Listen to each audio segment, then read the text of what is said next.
नमस्कार बच्चों, फिर से स्वागत है आपका जेई मेल की वीकली लाइव सीरीज़ में। आपको पता है कि हम हर हफ्ते आपकी जेई की प्रिपरेशन को बहुत ही स्मूथ करने के लिए, उसकी प्रैक्टिस को बहुत ही स्मूथ करने के लिए, आपकी स्पीड और एक्यूरेसी को मेंटेन करने के लिए हर हफ्ते लेकर आते हैं जेई मेल का लाइव सीरीज़, जो आता है आकाश यूट्यूब के हिंदी चैनल पर। तो आपने देखा कि हर हफ्ते, क्योंकि एक हफ्ते मेंस और एक हफ्ते एडवांस, दोनों की क्वेश्चंस की प्रैक्टिस हमारी स्मूथली चलती रहे, चैप्टर वाइज हमारी चीज़ें प्रिपेयर होती रहें, और इसी के लिए हमने इस सीरीज़ को स्टार्ट किया है। और आपको पता है कि जैसा कि पिछले हफ्ते आपने देखा कि हम स्टार्टिंग में जो चैप्टर था केमिस्ट्री में, वो जेई मेन लेवल का था, जिसमें हम लोगों ने मोल कॉन्सेप्ट, एटॉमिक स्ट्रक्चर और रेडॉक्स रिएक्शन को लिया था। तो उसी की कड़ी को आगे बढ़ाते हुए हम लोगों ने आज जेई एडवांस के सेशन को लिया है, और जेई एडवांस के बहुत ही सिलेक्टिव क्वेश्चंस, जिसकी संभावना, जिसकी प्रोबेबिलिटी है कि आगे वो क्वेश्चंस आ सकते हैं या उसी पैटर्न पे आ सकते हैं, तो उसी की प्रैक्टिस के लिए आज हम लेकर आए हैं जेई एडवांस के कुछ अच्छे, कुछ स्पेशल क्वेश्चंस जो डेफिनेटली जेई एडवांस के लिए बहुत इंपॉर्टेंट होने वाले हैं। और आज हम इसमें डिस्कस करने वाले हैं एटॉमिक स्ट्रक्चर के कुछ बहुत ही इंपॉर्टेंट क्वेश्चन जेई एडवांस के पॉइंट ऑफ व्यू से, रेडॉक्स रिएक्शन के, और साथ साथ हम मोल कॉन्सेप्ट के कुछ अच्छे क्वेश्चंस लेंगे। बेसिकली मोल कॉन्सेप्ट और रेडॉक्स क्योंकि कनेक्टेड है, इसीलिए आपने इसको लिया है, जिससे कि हम सबको एक दूसरे से रिलेट करके देखें कि क्वेश्चंस कैसे बनते हैं। JEE advanced is not a difficult, but this is just different exam. कैसे? क्योंकि जेई मेंस में कोई एक क्वेश्चंस लिया जाता है, कोई एक कॉन्सेप्ट होता है, जबकि जेई एडवांस में 2, 3, 4 कॉन्सेप्ट को मिलाकर एक क्वेश्चंस बनाया जाता है। अगर आपसे मोल की बात करेगा तो उसमें रेडॉक्स रिएक्शन को भी यूज करेगा, अगर मोल की बात करेगा तो हो सकता है इक्विलिब्रियम को भी यूज कर ले। मतलब कहने का मतलब है कि 2-3 चैप्टर्स को मिला के जो बनने वाले क्वेश्चन है वही जेई एडवांस के क्वेश्चन है। कभी भी जेई एडवांस डिफिकल्ट रहा ही नहीं है, दिस इज जस्ट डिफरेंट। और अप्रोच जो है वो बहुत ही डिफरेंट होना चाहिए। आपका सॉल्व करने का तरीका, कैसे हम अपने टाइम को सेव करें, कैसे हम अपना कॉन्फिडेंस बढ़ाएं, कैसे एक्यूरेसी को मेंटेन करें। तो चलिए इसी कड़ी में आज के एपिसोड को स्टार्ट करते हैं और आते हैं डायरेक्टली क्वेश्चन पे कि देखते हैं हम क्या क्या क्वेश्चन को डिस्कस करने वाले हैं। आप भी बहुत ध्यान से देखिएगा बच्चों, क्योंकि बहुत इंपॉर्टेंट एपिसोड होने वाला है, और हर एपिसोड को देखिएगा, कोई भी एपिसोड मिस मत करिएगा। आपकी बहुत अच्छी प्रिपरेशन हम कराने वाले हैं, प्रैक्टिस सेशन हम आपका कराने वाले हैं। तो चलिए बच्चों, आज का लेक्चर स्टार्ट करते हैं, आज का सेशन स्टार्ट करते हैं, जो स्पेशली फोकस्ड होगा जेई एडवांस पर बेस पे। तो चलिए आपको लेके चलते हैं सबसे पहले क्वेश्चन पे, जेई मेल का जो पहला क्वेश्चन है वहां पे लेके चलते हैं। और आप देख सकते हैं कि जो सबसे पहला क्वेश्चन है वो आपके सामने ये है। अगर आप इस क्वेश्चन को देखिए तो क्वेश्चन क्या कह रहा है। बेसिकली क्वेश्चन कह रहा है कि an inorganic sample contain ferrous sulphate and ferrous oxalate. Basically एक सैंपल दिया गया, एक मिक्सचर दिया गया, जिस मिक्सचर में 2 कंपाउंड है, फेरस सल्फेट है और फेरस ऑक्सिलेट है। बोला जा रहा है the sample was dissolve in dilute sulphuric acid. उस सैंपल को डाइल्यूट सल्फ्यूरिक एसिड में डिसॉल्व कर लिया गया। इसका मतलब है कि सॉल्यूशन को एसिडिक बना लिया गया, क्योंकि उसमें सल्फ्यूरिक एसिड डाला गया। सल्फ्यूरिक एसिड के डालने से सॉल्यूशन एसिडिक हो जाता है, और आगे चलकर KMnO4 as oxidising agent use होता है, और वो बहुत अच्छे से उसको ऑक्सीडाइज कर पाता है। आगे बोल रहा है कि this solution was reacted with KMnO4। बोला गया इस सॉल्यूशन की रिएक्शन KMnO4 से कराई गई। The complete oxidation required 120 ml of M/30 KMnO4। एक सॉल्यूशन बनाया गया और उस सॉल्यूशन का ऑक्सीडेशन कराया गया। किसके साथ ऑक्सीडेशन कराया गया? KMnO4 से ऑक्सीडेशन कराया गया। तो बेसिकली अभी तक यहां तक जो पढ़ा है उस क्वेश्चन की थीम देखिए, उसमें बोल रहा है कि आपके पास एक मिक्सचर है जिसमें 2 चीज है, एक फेरस सल्फेट है और एक फेरस ऑक्सिलेट है। फेरस ऑक्सिलेट होता है FeC2O4। ये 2 चीज है। हमें नहीं पता कि कितना है। सपोज मान लेते हैं कि फेरस ऑक्सिलेट के N1 मोल है और फेरस ऑक्सिलेट के N2 मोल है। तो सपोज मान लेते हैं कि यहाँ पे जो फेरस सल्फेट है उसके N1 मोल है, जो फेरस ऑक्सिलेट है उसके N2 मोल है यहाँ पर। और अब कहा जा रहा है कि इसको थोड़ा सा एसिडिक बना लिया गया, मतलब इसमें हमने थोड़ा सा एसिड मिला लिया। एसिड कैसा है? डाइल्यूट H2SO4 है। जैसे ही आपने मिलाया तो ये एसिडिक मिक्सचर बन गया, यानी कि एक एसिडिक सोल्यूशन बन गया। एसिडिक सोल्यूशन किसका बन गया? यहाँ पे 2 चीज है, पहला है फेरस सल्फेट और दूसरा क्या है? Ferrous oxalate. ये है, ये बेसिक थीम समझो क्वेश्चन की क्या कह रहा है। अब बोला जा रहा है कि इसको ऑक्सीडाइज कराया गया KMnO4 से, यानी कि एक तरह से टाइट्रेशन हो रहा है। बोला गया कि इसमें अब आपने KMnO4 मिलाया, पोटेशियम परमैंगनेट मिलाया। अब आप देखो कि जब आप KMnO4 मिला रहे हो तो KMnO4 एक अच्छा ऑक्सीडाइजिंग एजेंट होता है एसिडिक मीडियम में, और इसकी ऑक्सीडेशन स्टेट +7 होती है। जो KMnO4 मिला रहे हो उसका कितना वैल्यूम आप यूज कर रहे हो, आप ध्यान से देखो तो उसका वैल्यूम 120 ml यूज हो रहा है। ये क्वेश्चन आपसे बोला है 120 ml, और इसकी जो नॉर्मलिटी है that is given, that is what 1/30 इसकी नॉर्मलिटी दी है।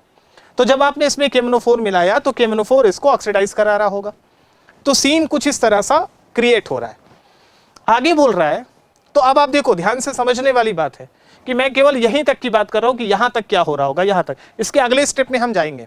अब इस स्टेप में देखिए कि फेरस सल्फेट और फेरस ऑक्सिलेट, यहां पर फेरस सल्फेट में आयरन की ऑक्सीडेशन स्टेट +2 है, और फेरस ऑक्सिलेट में ये वाला आयरन +2 है, और ये वाला कार्बन +3 स्टेट में।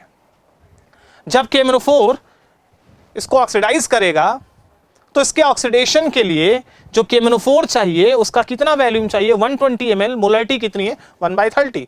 तो चला ध्यान से देखिएगा कि इस पूरे प्रोसेस में होगा क्या। मैं केवल यहीं तक की बात कर रहा हूं, इसके अगले वाले स्टेप में आपको आगे ले चलूंगा।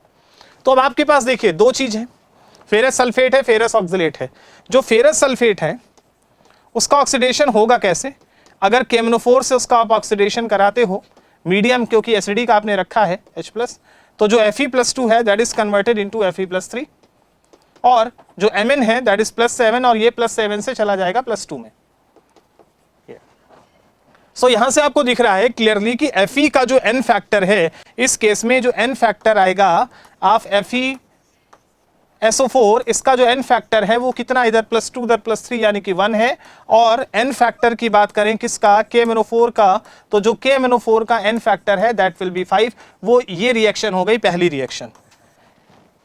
KMnO4 ने FeSO4 पर अटैक किया, उससे रिएक्शन कराया, और FeSO4 का इसने ऑक्सीडेशन करा दिया। तो ये तो आपकी हो गई पहली रिएक्शन। अब आते हैं दूसरे केस में, यहां पर एक और रिएक्शन चल रही होगी। दूसरी रिएक्शन क्या होगी बच्चों, तो दूसरी रिएक्शन पे हम जाते हैं। अब दूसरी रिएक्शन साथ में बच्चों क्या हो रही होगी, ध्यान से देखिए। तो एक और रिएक्शन यहां पे चल रही होगी। क्या रिएक्शन चल रही होगी, इसी समय पे आप देखिए सेकंड रिएक्शन। सेकंड रिएक्शन क्या हो रही होगी, सेकंड रिएक्शन में फेरस ऑक्सिलेट है, फेरस ऑक्सिलेट होता है Fe2O4। आपने KMnO4 से इसकी रिएक्शन कराई, KMnO4 से रिएक्शन कराई, तो इसमें देखिए आयरन +2 में है, कार्बन +3 में है। आयरन का भी ऑक्सीडेशन होगा किसमें, +3 में। और ध्यान देने वाली बात है कि इसमें कार्बन भी ऑक्सीडाइज होता है, और कार्बन कार्बन डाइऑक्साइड बनाता है। एंड सिमिलरली जो Mn है उसका रिडक्शन होगा +7 से +2 में, तो ये Mn+2 है। तो अगर आप ऑक्सीडेशन देखिए, ऑक्सीडेशन ये +2 से +3 में जा रहा है, और कार्बन +3 से +4 में आ रहा है। यानी कि अगर आप देखिए तो आयरन के लिए एक N फैक्टर इधर आएगा, N फैक्टर 1 का। सिमिलरली इसमें कार्बन भी ऑक्सीडाइज हो रहा है, और कार्बन के लिए N फैक्टर कितना आएगा, इधर देखिए 2 × 3, और उस तरफ भी 2 कार्बन लोगे, 2 4 8, यानी कि N फैक्टर 2 आएगा। यानी कि नेट N फैक्टर ऑक्सीडेशन के लिए कितना आ गया, आप देखो net N factor for oxidation, and that is what, oxidation का N फैक्टर 2 + 1 यानी कि 3 आएगा। और रिडक्शन के लिए N फैक्टर जो है, net N factor for KMnO4, KMnO4 के लिए अगर आप N फैक्टर निकालते हो तो दैट इज 5, ये आ गया। ये पहले स्टेप वाला पार्ट है। अभी हम दूसरे स्टेप पे नहीं गए। जो हमने शुरू की लाइन हमने ली थी, कौन सी लाइन ली थी, हमने यहां से लेकर यहां तक वाली लाइन की बात की थी कि फेरस सल्फेट और फेरस ऑक्सिलेट है, उसको सल्फ्यूरिक एसिड मिलाया और डाइल्यूट सोल्यूशन बनाया, उससे KMnO4 का ऑक्सीडेशन कराया, KMnO4 ने उसको ऑक्सीडाइज किया। KMnO4 कितना चाहिए, जिसका वैल्यूम 120 ml है, उसकी नॉर्मलिटी 1/30 है। क्लियर। यहां पर अब आगे देखो लास्ट में क्या है, आप ध्यान से देखो। लास्ट वाली लाइन अगर आप पढ़ो, अभी मैं बीच वाली लाइन को थोड़ा स्किप कर रहा हूं, लास्ट वाली लाइन देखो। बोला what is the ratio of iron in ferrous sulphate to ferrous oxalate. Ferrous sulphate और फेरस ऑक्सिलेट में जो आयरन है उसका रेशियो क्या होगा, मतलब यहां पर कितने मोल्स आयरन है और यहां पे कितने मोल्स आयरन है, उसका रेशियो आपसे क्वेश्चन में पूछा जा रहा है। यानी कि फेरस सल्फेट और फेरस ऑक्सिलेट में आयरन के मोल का रेशियो पूछा जा रहा है, इनका रेशियो नहीं, आयरन के मोल का रेशियो। तो सबसे पहला काम हमने मान लिया कि फेरस सल्फेट के मिक्सचर में N1 मोल है, एक पूरा मिक्सचर है आपके पास, और उस पूरे मिक्सचर में फेरस सल्फेट और फेरस ऑक्सिलेट है। हमने इसका N1 मोल और हमने इसका N2 मोल माना हुआ है, और इसका न्यूट्रलाइजेशन किससे किया जा रहा है, KMnO4 से किया जा रहा है। जब न्यूट्रलाइजेशन किया जा रहा है तो फेरस सल्फेट से फेरिक सल्फेट बनेगा, इसके लिए N फैक्टर 1 का आएगा, और सिमिलरली जो फेरस ऑक्सिलेट है उसमें फेरस ऑक्सिलेट का N फैक्टर 3 आएगा। तो यहां से जब ये न्यूट्रलाइजेशन हो रहा होगा तो आप एक ग्राम इक्विवेलेंट रिलेशन लगा सकते हैं। तो gram equivalent of ferrous sulphate plus यहां से क्या हो जाएगा, gram equivalent of ferrous oxalate यानी कि FeC2O4, और ये किसके बराबर होगा, this is equal to what, gram equivalent of KMnO4। ये इसके ग्राम इक्विवेलेंट के बराबर होगा। बस आपको ये सॉल्व करना है। अब ग्राम इक्विवेलेंट की जगह आप लिख सकते हैं इसके मोल N1 इंटू इसका N फैक्टर, प्लस यहां लिख सकते हैं इसके moles, this is N2 into इसका N factor, is equal to आप यहां पे क्या लिख सकते हैं, क्योंकि यहां नॉर्मलिटी और वैल्यूम दिया है तो डायरेक्ट इसकी नॉर्मलिटी इंटू इसका वैल्यूम लिख सकते हैं। तो अब आप देख सकते हैं कि यहां पर इसके कितने मोल्स हैं, आपने N1 माना, इसका N फैक्टर 1 का है, इसके मोल्स N2 है और इसका N फैक्टर 3 का है, जैसा भी हमने निकाला। इसकी नॉर्मलिटी क्वेश्चन में 1/30 दिया और वैल्यूम 120 ml है। ये क्वेश्चन है, लीटर में बनाओगे तो डिवाइडेड बाई 1000 आ जाएगा। और इस तरह से आपको N1 और N2 में एक इक्वेशन मिल जाएगी और यहां से N1 + 3N2 ये इक्वेशन मिल गई और ये वैल्यू कितनी आ जाएगी, दैट इज 4/1000। और इस तरह से एक पर्टिकुलर इक्वेशन मिल गई, N1 + 3N2 is equal to 4/1000, यानी कि फेरस सल्फेट के moles plus 3 times of ferrous oxalate के मोल्स, दैट इज 4/1000। अब एक इक्वेशन N1 और N2 में बन गई। अब एक और इक्वेशन अगर मिल जाए तो हम N1 और N2 की वैल्यू को सॉल्व कर सकते हैं और हमें फाइनल आंसर मिल जाएगा। अब मैं आपको ले चलता हूं अगले स्टेप पे, आगे के सवाल को पढ़ते हैं। आगे का क्वेश्चन क्या कह रहा है वो देखिए, यहां पे देखिए, ये तो मैंने यहां तक की बात बता दी। अब इसके आगे देखिए, बोले आफ्टर द ऑक्सीडेशन, जब आपने ऑक्सीडेशन करा लिया तो बोल रहा है कि the reaction mixture was reduce by zinc. Reaction mixture को आपने जिंक से रिड्यूस कराया, ऑक्सीडेशन कराया, उसके बाद उसका रिडक्शन कराया, and on again oxidation by same केमिनोफोर, और फिर से दोबारा केमिनोफोर से ऑक्सीडेशन कराया, लेकिन इस बार केमिनोफोर कितना लगा, 90 ml वेयर रिक्वायर्ड, तो 90 ml अब केमिनोफोर लगा। यानी कि ऑक्सीडेशन कराने के बाद उसका रिडक्शन कराया जिंक से, और रिडक्शन कराने के बाद फिर से आपने केमिनोफोर से ऑक्सीडेशन कराया सेम केमिनोफोर से, तो अब केमिनोफोर का कितना वैल्यूम लगा, 90 ml लगा। तो बोला what is the ratio of iron in the ferrous sulphate to the ferrous oxalate. ये वही बात है कि फेरस सल्फेट में कितना आयरन है और फेरस ऑक्सिलेट में कितना आयरन है, you can find out the ratio. तो अब चलिए दूसरी कंडीशन पे देखते हैं, आपको दूसरी सिचुएशन में क्या है। अब आपके पास सोल्यूशन में क्या बन चुका होगा वो देखिए, आपके पास सोल्यूशन में Fe+3 बन चुका है यहां से। दूसरा, आपके पास सोल्यूशन में Fe+3 और CO2 बन चुका है, लेकिन CO2 क्योंकि गैस है तो वो रिलीज हो गई, और या इसका फर्दर ऑक्सीडेशन होगा भी नहीं, क्योंकि ये CO2 का फर्दर रिडक्शन नहीं हो सकता जिंक से, क्योंकि ये हाईएस्ट ऑक्सीडेशन स्टेट में, और जिंक CO2 को रिड्यूस नहीं करता, या आप कह सकते हो कि CO2 रिलीज हो गई। तो देखिए बच्चों, आगे ले चलते हैं। और अब आगे क्या है कि सोल्यूशन में आपके पास दो चीज है, Fe+3, ये वो Fe+3 है जो FeSO4 से आपको मिला था, और एक Fe+3 आपको कहां से मिला था, फेरस ऑक्सिलेट से मिला था, FeC2O4 ये मिला था। अब बोला जा रहा है किसका फिर से रिडक्शन कराया, किससे रिडक्शन कराया, जिंक से। अब जिंक से रिडक्शन कराया तो दोनों ही Fe+2 में फिर से कन्वर्ट हो गए, ये वाला Fe+3 भी Fe+2 बना लिया और ये वाला Fe+3 भी Fe+2 बना लिया, दोनों Fe+2 बन गए। लेकिन आप ध्यान से देखिएगा, ये वाला जो Fe+2 है ये फेरस सल्फेट से आया और इसके मोल्स N1 थे, ये वाला जो फेरिक है +3 ये FeC2O4 से आया है, और अगर आप इसका 1 मोल है तो Fe के भी 1 मोल है, तो अगर इसका N2 मोल है तो इसके भी जो Fe+3 उसके N2 मोल्स होंगे। इसका मतलब है कि इसके N2 मोल्स हैं ये, तो इसका मतलब N1 मोल ऑफ Fe+2 बनेगा जो फेरस सल्फेट से मिलेगा, और N2 mole of ferrous oxalate से जो Fe+2 बना है वो आपको मिलेगा। और इस तरह से जिंक से आपने इसका रिडक्शन करा दिया। और अब आगे कह रहा है कि जिंक से रिडक्शन कराने के बाद आपने फिर से इसका ऑक्सीडेशन कराया KMnO4 से। अब बेटा फिर से ऑक्सीडेशन कराया, लेकिन इस बार नॉर्मलिटी तो सेम है 1/30, लेकिन वैल्यूम कितना यूज हो रहा है, अब 90 ml यूज हो रहा है। क्यों 90 ml यूज हो रहा है, क्योंकि जो Fe+2 है उसको ये किस में कन्वर्ट कर देगा, Fe+3 में। लेकिन दो Fe+3 बनेंगे, एक Fe+3 इससे बनेगा N1 मोल और एक Fe+3 इससे बनेगा, एंड दैट इज N2 मोल। और N फैक्टर दोनों के लिए 1 है, क्योंकि +2 से +3 आ रहा है, तो N फैक्टर तो बच्चे दोनों के लिए 1 आएगा। तो फिर से हम वही ग्राम इक्विवेलेंट रिलेशन को अप्लाई कर सकते हैं।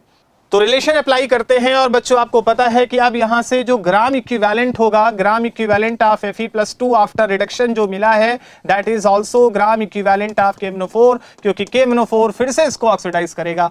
अब ये वाला जो Fe+2 वो दो जगह से मिला था, कुछ जो FeSO4 से Fe+3 बना फिर से वो Fe+2 में कन्वर्ट हो गया, और कुछ फेरस ऑक्सिलेट से मिला। तो यहां से दो केस होगा, जो फेरस सल्फेट से Fe+2 मिला उसके मोल्स N1 है और मोल N फैक्टर 1 है, जो फेरस ऑक्सिलेट से मिला उसके मोल्स N2, लेकिन आपकी बार N फैक्टर 1 है क्योंकि केवल Fe+2 ही +3 में जाएगा, कार्बन डाइऑक्साइड तो पहले रिलीज हो चुका है। And that is equal to gram equivalent of KMnO4 यानी कि इसकी नॉर्मलिटी इनटू इसका वैल्यूम, और इस तरह से ये आएगा N1 + N2 is equal to normality कितनी है 1/30 और वैल्यूम कितना होगा 90/1000, यानी कि यहां से फाइनल रिलेशन अब आपको मिल गया N1 + N2 and that is what 3/1000। तो एक इक्वेशन आपको ये मिल गई, एक इक्वेशन ये मिल गई 2, और एक इक्वेशन याद करो पहली क्या मिली थी, पहली मिली थी N1 + 3N2 is equal to what 4/1000, और इस तरह से आपको दो इक्वेशन मिल गई। ये पहली वाली इक्वेशन थी, फर्स्ट वाली जो पहले मिल गई। आप इसको बेटा आसानी से सॉल्व कर सकते हैं,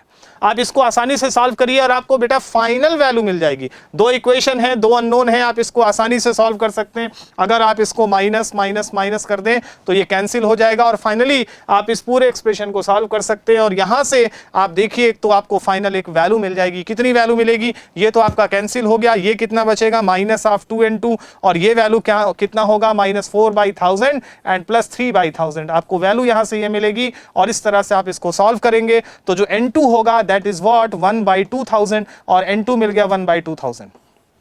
ये आ गया।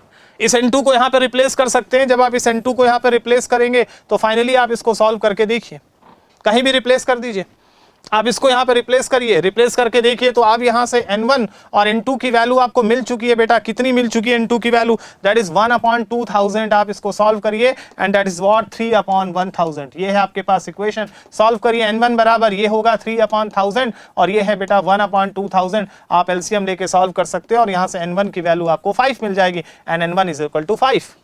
यानी कि क्लियर हो गया कि जो मिक्सचर था उसमें फेरस सल्फेट FeSO4 के 5 मोल थे और N2 क्या था फेरस ऑक्सिलेट। तो फेरस ऑक्सिलेट के जो मोल्स हैं दैट इज व्हाट 1/2000 मोल्स आ रहे हैं। और ये वैल्यू कितनी आ रही है अगर आप देखो ध्यान से, इसको आप सॉल्व करोगे 2000 लोगे, दिस इज 5/2000, ये आ गया 5/2000 मोल। और यहां से जो N2 है दिस इज व्हाट 1/2000 मोल। तो अब आपसे क्वेश्चन क्या कह रहा है कि बताइए अब फेरस सल्फेट के मोल्स इतने हैं तो आयरन के मोल्स भी इतने होंगे, और फेरस ऑक्सिलेट के मोल्स इतने हैं तो आयरन के मोल्स भी इतने होंगे। तो फाइनली आप N1 और N2 का रेशियो ले सकते हैं and that is what 5/1 will be ratio. और इस तरह से आपको फाइनल मिक्सचर में जो FeSO4 है और जो FeC2O4 है उसके मोल का रेशियो मिल गया और वही आयरन के मोल का रेशियो होगा, यानी कि आपका फाइनल आंसर होगा 5 and this will be answer. तो आपने देखा कि इस क्वेश्चन में रेडॉक्स रिएक्शन यूज हो रही है, KMnO4 की कैरेक्टरिस्टिक यूज हो रही है, KMnO4 कैसे एक ऑक्सीडाइजिंग एजेंट का काम करता है, मीडियम एसिडिक है, इसका मतलब है कि KMnO4 जो है +7 से +2 में जा रहा होगा। आपको ये बात पता होनी चाहिए। आपने सल्फ्यूरिक एसिड मिलाया, क्यों मिलाया, क्योंकि डायली एसिडिक मीडियम में KMnO4 रिड्यूस होता है +7 से +2 में।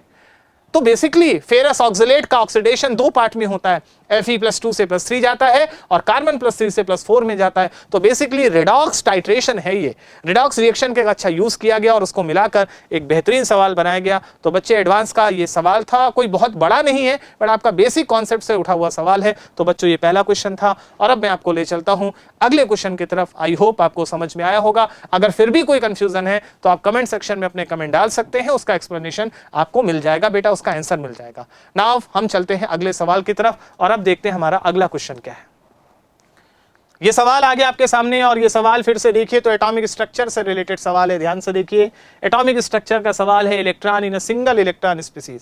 फ्रेम करिए सवाल को, आप एक एक लाइन पढ़िए, एक एक शब्द पढ़िए, उसको लिखते जाइए। अक्सर क्या होता है बच्चा सवाल पढ़ना शुरू करता है, आखिरी लाइन तक पढ़ता है, जब आखिरी लाइन तक पहुंचता है तो पहली लाइन तो भूल चुकी होती है। कभी भी सवाल ऐसे नहीं लगाना है, आप एक एक शब्द पढ़ते जाइए, जो दिया है उसे लिखते जाइए, आपको खुद ही समझ में आ जाएगा कि सवाल में हमें क्या करना है, उसका एक्सप्लेनेशन क्या है, उसका आंसर क्या है। तो चलिए देखते हैं यहां पे क्वेश्चन क्या बोला है। बोला electron in a single electron species having atomic number Z। Single electron species है मतलब हाइड्रोजन, या तो हाइड्रोजन हो सकता है या हाइड्रोजन जैसा कोई आयन हो सकता है। भाई सिंगल इलेक्ट्रॉन स्पीसीज क्या होता है, हाइड्रोजन होता है, हीलियम प्लस होता है, लिथियम +2 है, वी डोंट नो क्या है। एक सिंगल इलेक्ट्रॉन स्पीसीज दी है तो सबसे पहले देखते हैं। बोला एक सिंगल इलेक्ट्रॉन स्पीसीज है और जो सिंगल इलेक्ट्रॉन स्पीसीज है बोला इसका जो एटॉमिक नंबर है वो गिवन है। बोल रहा है कि जो इसका एटॉमिक नंबर है वो Z है। इस atomic number make a transition from 2 to 1। इसका इलेक्ट्रॉन जो है वो 2 से 1 में जा रहा है, यानी कि जो 2 से 1 में इलेक्ट्रॉन का ट्रांजिशन हो रहा है, सेकंड शेल से 1 शेल में ट्रांजिशन हो रहा है, मतलब इलेक्ट्रॉन सेकंड शेल में था और सेकंड से 1 में आ रहा है। अब सेकंड से 1 में आ रहा है तो कुछ एनर्जी क्या करेगा, वो इमिट करेगा। अब ये हो रहा है द इमिटेड फोटोन, अब जब सेकंड से 1 में आया तो डेफिनेटली इमिट्स एनर्जी, इसने एनर्जी इमिट की। एनर्जी किस फॉर्म में इमिट की होगी, फोटोन के फॉर्म में। और यही बात ये कह रहा है, emitted photon is absorb by the excited electron of lithium plus 2। अब ये जो फोटोन निकला, इस फोटोन ने क्या किया, लिथियम, ये लिथियम प्लस 2 है, लिथियम प्लस 2 के इलेक्ट्रॉन ने उसको एब्जॉर्ब कर लिया। और लिथियम प्लस 2 का इलेक्ट्रॉन एब्जॉर्ब करके यहां पे देखिए in n1 orbit and further excited to n2 orbit, lithium plus 2 के इलेक्ट्रॉन यहां से the emitted photon is absorb by excited electron of lithium plus 2। मतलब जो लिथियम प्लस 2 का इलेक्ट्रॉन है वो एक्साइटेड स्टेट में है, नॉट द ग्राउंड स्टेट। इसका मतलब है कि लिथियम ये उसका न्यूक्लियस है, सिंगल इलेक्ट्रॉन स्पीसीज है, तो डेफिनेटली इलेक्ट्रॉन किसी एक्साइटेड स्टेट में n1 में है, n1 में यहां इलेक्ट्रॉन प्रेजेंट है, एंड डेफिनेटली n1 जो है वो 1 तो नहीं होगा, डज नॉट इक्वल टू 1, क्योंकि इलेक्ट्रॉन एक्साइटेड स्टेट में है। और इस फोटोन ने, इस इलेक्ट्रॉन ने इस फोटोन को एब्जॉर्ब किया, एनर्जी को एब्जॉर्ब किया, और एनर्जी को एब्जॉर्ब करके कहां चला गया, किसी दूसरी एक्साइटेड स्टेट में, और वो एक्साइटेड स्टेट कौन सी है, n2 है। देखिए यहां पे, पढ़िए यहां पे ध्यान से, the emitted photon is absorb by excited electron of lithium plus 2 in n1 orbit and further excited to n2 orbit, यानी कि इलेक्ट्रॉन n1 से कहां पहुंच गया, n2 में पहुंच गया। क्लियर। बट ये किसका है, लिथियम का है। सो बोला the value of 2n1 plus 3n2 plus 6z/5 is, ये वैल्यू पूछी जा रही है, मतलब यहां से इलेक्ट्रॉन यहां पर पहुंच गया। आपका टारगेट क्या निकालना है, आपका टारगेट ये निकालना है। ध्यान से देखिए, आपका जो टारगेट है, जो टारगेट दिया गया, बोला 2n1 plus 3n2 plus 6z/5 की वैल्यू बतानी है। इसका मतलब कुल मिला के हमारे पास 3 अननोन है, n1 n2 और z, ये आ जाए तो सवाल सॉल्व हो जाएगा। आई होप आप सवाल को समझ गए होंगे। तो सवाल को ब्रेक करते हैं, क्योंकि सवाल 2 स्टेप में है। पहले स्टेप में क्या कह रहा है, electron in single electron species having atomic number z makes a transition from 2 to 1। यहां पर 2 से 1 में जा रहा है, यहां पे हमें एटॉमिक नंबर नहीं पता। अब जब ये इलेक्ट्रॉन 2 से 1 में जा रहा होगा तो इसने कुछ पर्टिकुलर एनर्जी को रिलीज किया होगा, और वो जो एनर्जी इसने रिलीज की होगी, अब आप देखिए सवाल को 2 स्टेप में ब्रेक करते हैं।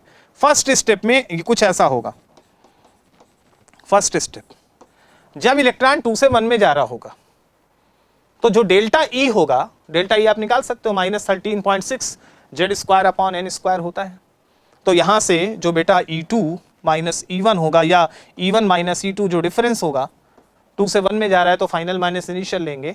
अगर आप इस वैल्यू को सॉल्व करोगे बेटा तो ये वैल्यू कितनी आएगी, this is what 13.6 z², this is what 1/n1² minus 1/n2², ये आएगी, ये होगी, ये वैल्यू होगी। और ये वैल्यू कितनी होगी बेटा, ये वैल्यू आसानी से निकाली जा सकती है। ये वैल्यू को आप आसानी से सॉल्व कर सकते हो, डिफरेंस आप आसानी से निकाल सकते हो। तो चलिए बेटा इस पूरी वैल्यू को देखते हैं कि ये पूरा डिफरेंस है कितना, E1 से E2, और इलेक्ट्रॉन 2 से कहां पे जा रहा है बेटा, 1 में जा रहा है। तो जो डिफरेंस है, जो एनर्जी का डिफरेंस है बेटा, वो आसानी से निकाला जा सकता है, और डेफिनेटली आप इस इक्वेशन को यहाँ से सॉल्व कर सकते हैं। और यहाँ से कितना आ जाएगा, तो यहाँ से डेल्टा ई देखो कितना मिलेगा, आपने देखा था ये है 13.6 z², 1/1 का स्क्वायर माइनस 1/2 का स्क्वायर, ये आ गया। एंड फाइनली आप इसको सॉल्व करते हो तो डेल्टा ई की वैल्यू होगी 13.6 z², और ये वैल्यू कितनी होगी 3/4, यानी कि इतनी एनर्जी इमिट हुई। ये दिस इज इमिटेड एनर्जी, ये एनर्जी इमिट हुई। अब ये जो एनर्जी इमिट हुई है, दिस इज इमिटेड एनर्जी। इस एनर्जी को किसने एब्जॉर्ब किया, लिथियम ने। लिथियम का इलेक्ट्रॉन जो एक्साइटेड स्टेट में, उसने एब्जॉर्ब किया, है ना। अब ध्यान से देखिएगा, इस एनर्जी को एब्जॉर्ब किसने किया था, लिथियम ने। लिथियम का कोई एक्साइटेड स्टेट का इलेक्ट्रॉन है, उसने एब्जॉर्ब किया और वो यहां से n2 में चला गया। ये इस पर्टिकुलर एनर्जी को इसने एब्जॉर्ब करके बेटा ये n2 में चला गया। तो हम इस पूरी इक्वेशन को सॉल्व कर सकते हैं और हमारे पास चीजें आसानी से सॉल्व होने होकर मिल सकती है। तो डेफिनेटली ये n1 से n2 में जा रहा है। बहुत अच्छा सवाल है ये। n1 इसको एनर्जी को ऑब्जर्व किया, n1 से n2 में गया, ये कोई फर्स्ट एक्साइटेड स्टेट है, हमें नहीं पता एक एक्साइटेड स्टेट ये है, वन एक्साइटेड स्टेट, और ये एक सेकंड एक्साइटेड स्टेट ये है। लेकिन ये कंफर्म है कि ये इनफाइनाइट में तो नहीं गया, इनफाइनाइट में नहीं गया, एक्साइटेड स्टेट में गया। क्योंकि अगर ये इनफाइनाइट में जाता, ध्यान से समझिएगा, अगर ये इनफाइनाइट में जाता तो ये जो है ये वैल्यू, अगर ये इनफाइनाइट में जाता तो डेफिनेटली एनर्जी का डिफरेंस बेटा इतना होता, और ये बोला है कि किसी एक एक्साइटेड स्टेट से किसी दूसरे एक्साइटेड स्टेट में गया है। But this is very clear कि इनफाइनाइट में नहीं गया। अच्छा मान लीजिए, हमें नहीं पता कि एक्साइटेड स्टेट क्या है, बट मान लो कि ये सेकंड एक्साइटेड स्टेट होती सपोज, या मान लो कि ये वाली फर्स्ट एक्साइट, भाई पहली तो नहीं है तो N1 हो सकता है कि दूसरी हो।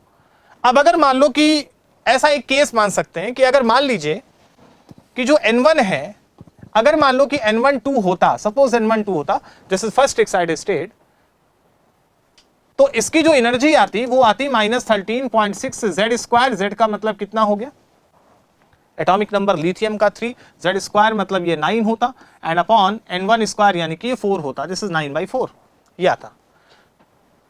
ये तब होता जब N12 होता, और अगर इस इलेक्ट्रॉन को हमें 2 से इनफाइनाइट पे भेजना होता, यानी कि N2 अगर इनफाइनाइट होता, बट जैसा कि है नहीं, बट अगर इनफाइनाइट पे भेजना होता तो जो एनर्जी का डिफरेंस आता, इसकी एनर्जी है और इसकी एनर्जी क्या होती, 0, तो जो नेट एनर्जी होती, जो डेल्टा E आता वो कितना आता, दैट इज 13.69/4 इलेक्ट्रॉन वोल्ट ये होता।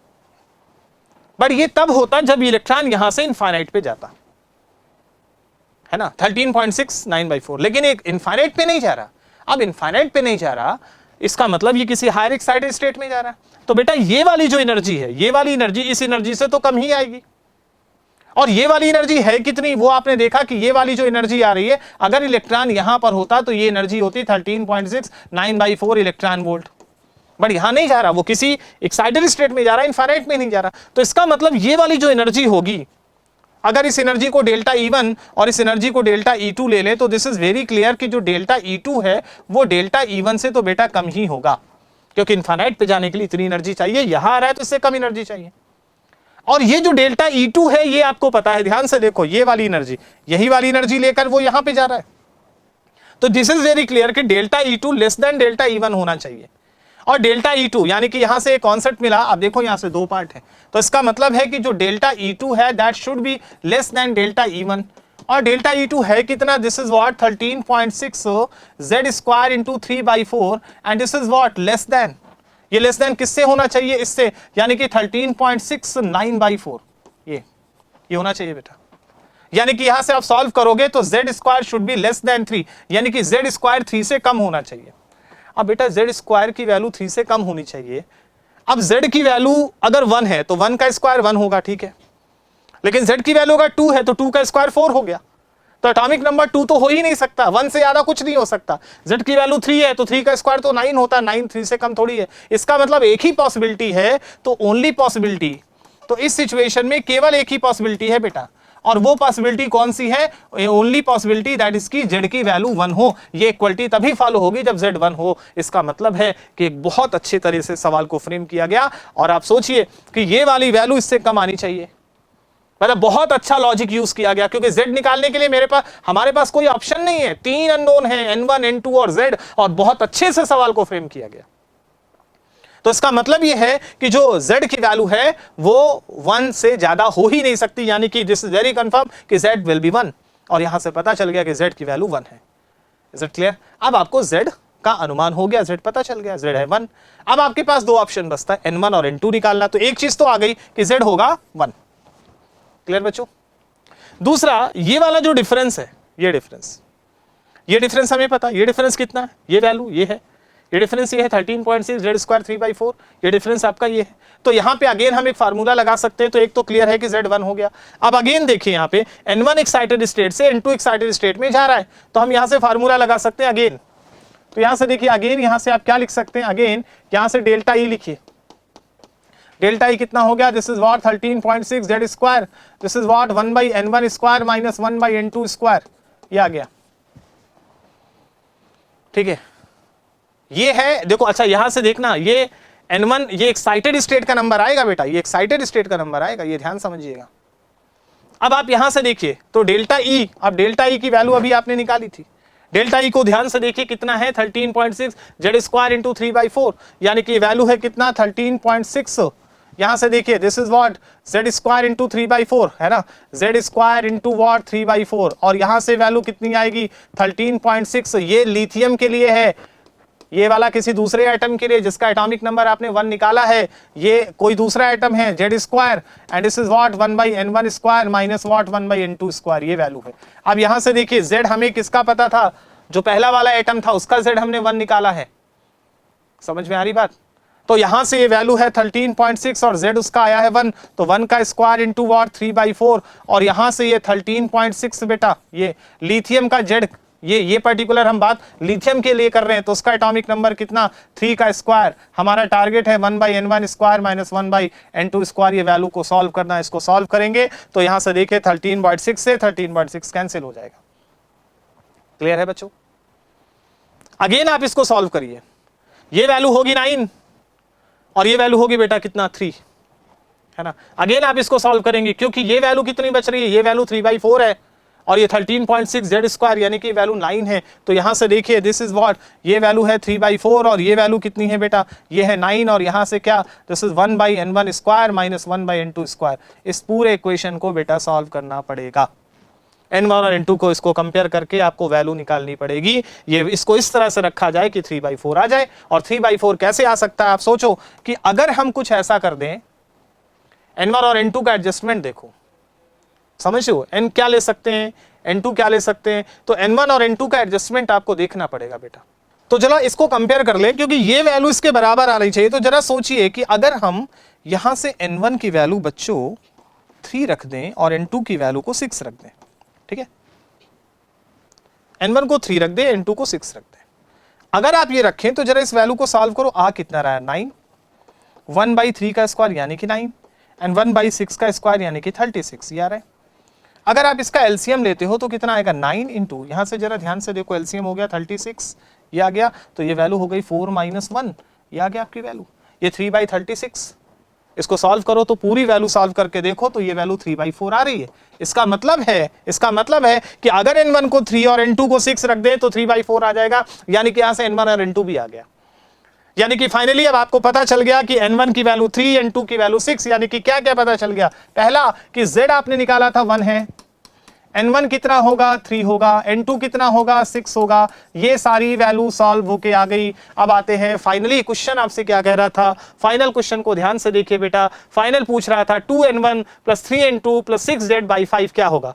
2n1 + 3n2 + 6z, यानी कि आपको निकालना था क्या 2n1 + 3n2 + 6z divided by 5, ये निकालनी है वैल्यू। रखते हैं चलिए वैल्यू, n1 की वैल्यू कितनी 3 है, n2 की वैल्यू कितनी है 6 है, z की वैल्यू कितनी है 1 है, डिवाइडेड बाई क्या होगा यहां से 5 हो गया। आप इसको सॉल्व करिए, ये हो गया 6, ये 24 30 एंड दिस इज व्हाट 30/5, यानी कि आंसर आ गया 6, यानी कि फाइनल आंसर विल बी 6, यही आपका फाइनल आंसर होगा। तो देखिए कितने बढ़िया तरीके से सवाल को डिजाइन किया गया है। मतलब आपको अच्छा ठीक सा दिमाग लगाना पड़ेगा कि क्या हो रहा है, क्या एनर्जी है, किस तरह से डेटा आ रहा है, कौन सी एनर्जी है, किस में कन्वर्ट हो रही है, तो ये सारी चीजें। और आप देखो सबसे इंपॉर्टेंट बात बेटा ये वाली थी, ये वाली, क्योंकि Z आपको निकालना था। ये वैल्यू 13.6 Z 3/4 है, यही एनर्जी लेकर यहां जा रहा है, तो ये जो डिफरेंस है वो इसके बराबर है एंड डेफिनेटली ये वैल्यू इस पूरी वैल्यू से कम होगी। इस बात को हमें लेना पड़ेगा और इसके हिसाब से हमें क्वेश्चन को सॉल्व करना पड़ेगा। और इस तरह से हमने क्वेश्चन को आसानी से सॉल्व कर लिया और ये फाइनल आपका आंसर है। तो एक बहुत ही अच्छा सवाल था बेटा, और ये पूरा सवाल इस तरह से ये कहानी बन रही थी। हमें नहीं पता क्या है, बट आपको ये समझना पड़ेगा। और इस तरह से बहुत अच्छे से सवाल को फ्रेम किया गया, जिसमें atomic structure, transition, photo electric effect, अगर देखा जाए तो प्लैंक की क्वांटम थ्योरी यूज हुई है, एनर्जी यूज हुआ है। तो बेटा इस तरह से दूसरा क्वेश्चन था और अब इसी सीक्वेंस में बच्चों आगे ले चलते हैं और अब आपको ले चलते हैं थर्ड क्वेश्चन की तरफ। तो बेटा थर्ड क्वेश्चन क्या है, चलिए देखते हैं। ये आपके सामने बेटा थर्ड क्वेश्चन है। तो बच्चों नेक्स्ट क्वेश्चन आपके सामने है इस सीरीज का, और क्वेश्चन क्या है, a hydrogen like species in nth excited state. Hydrogen like species है, मतलब हाइड्रोजन हो सकता है, हीलियम प्लस हो सकता है, लिथियम +2 हो सकता है, और उसका इलेक्ट्रॉन nth एक्साइटेड स्टेट में है, can make a transition to the ground state, और वो इलेक्ट्रॉन ग्राउंड स्टेट में आ रहा है by emitting 2 photons of energy 11.44 electron volt and 40.8 electron volt.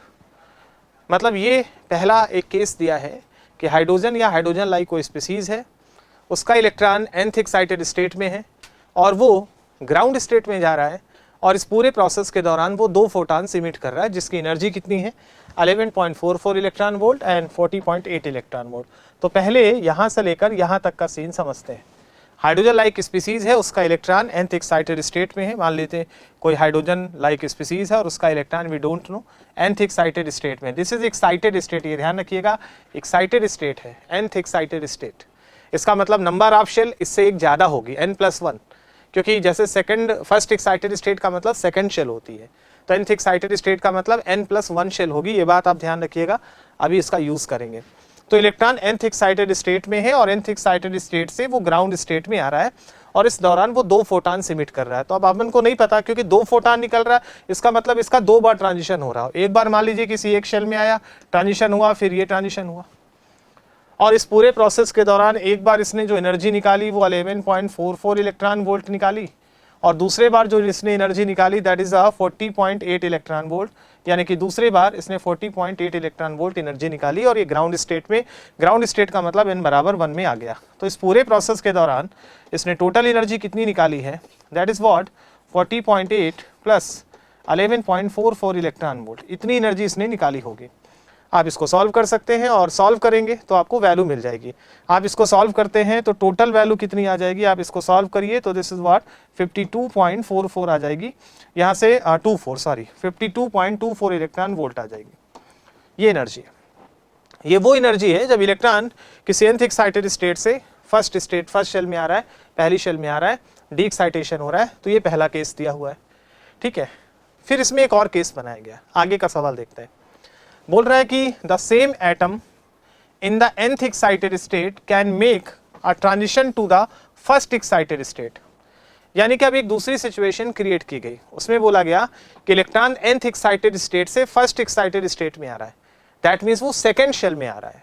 First excited state का मतलब सेकेंड शेल में इलेक्ट्रॉन का ट्रांजिशन हो रहा है, और जब ऐसा हो रहा है तो फिर इस समय भी वो 2 फोटॉन्स इमिट कर रहा है जिसकी एनर्जी 3.88 एंड 7.56 इलेक्ट्रॉन वोल्ट है। मतलब एक दूसरा केस बना, और इस बार इलेक्ट्रॉन कहाँ पे आ रहा है, इस बार इलेक्ट्रॉन किसी n बराबर 2 में आ रहा है। मान लेते हैं ये n बराबर सेकंड शेल है, 2 में आ रहा है फर्स्ट एक्साइटेड स्टेट।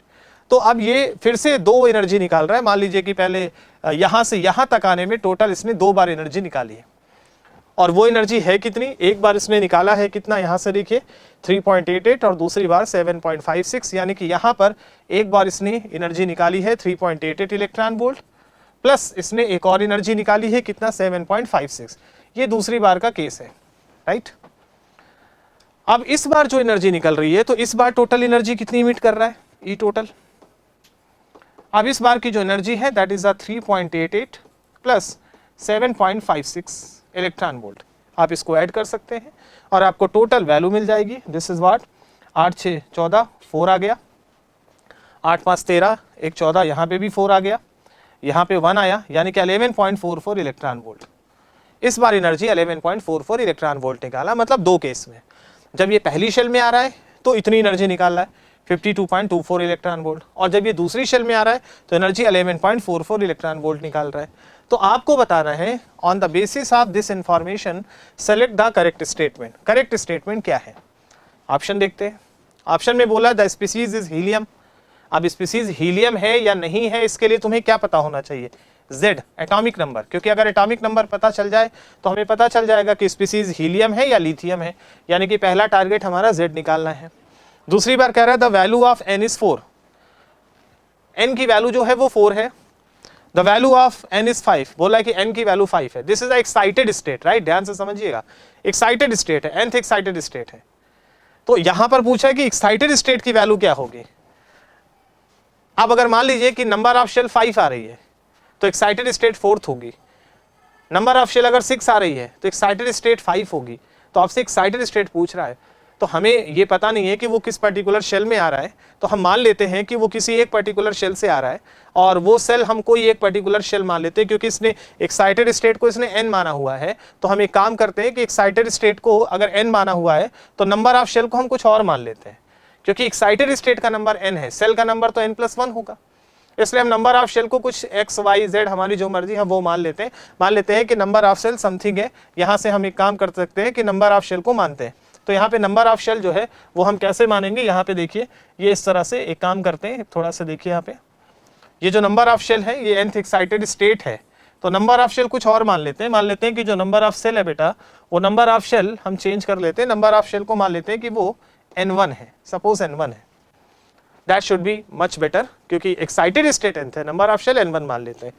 अब एक बार n1 से ग्राउंड में आ रहा है तो इतनी एनर्जी निकल रही 52.24 इलेक्ट्रॉन वोल्ट। एक बार वो n1 से सेकंड शेल में आ रहा है तो कितनी एनर्जी निकल रही 11.44 इलेक्ट्रॉन वोल्ट। इन दोनों डेटा का यूज करके आपको बताना है स्पीसीज कौन है और दूसरा value of N, number of excited state कौन सी है।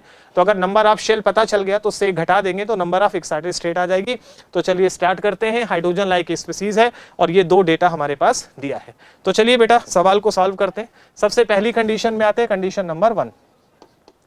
जब वो n1 शेल से फर्स्ट शेल में आ रहा है, n1 shell to first shell, जब वो यहां पे आ रहा है ना, तो जो टोटल एनर्जी इमिट होगी वो आप निकाल सकते हैं। इमिटेड एनर्जी की वैल्यू आप बता सकते हैं, that is a delta E. और यहां से जो डेल्टा ई होगा उसकी वैल्यू कितनी होगी आप लिख सकते हैं 13.6 Z square and this is what 1/n1 square minus 1/n2 square. आपकी वैल्यू ये आएगी और ये वैल्यू आपने निकाला है, दिस इज व्हाट भाई ये है क्या, यहाँ पे nth किसी n1 सेल से फर्स्ट शेल में आ रहा है तो दिस इज व्हाट ये हो जाएगा आपका En माइनस E1 या E1 माइनस En दोनों लिख सकते हैं, डिफरेंस वही है। तो E1 माइनस En अपन लिख सकते हैं ये, या En माइनस E1 लिख सकते हैं, है ना, दोनों लिख सकते हैं। वो डिफरेंस है, वो डिफरेंस को लेना है। एनर्जी से मेन मतलब है कि एनर्जी कितनी आ रही है। तो अब आपको ये वैल्यू दी है, ये वैल्यू कितनी आ रही है आपने अभी निकाला 52.24 इलेक्ट्रॉन वोल्ट।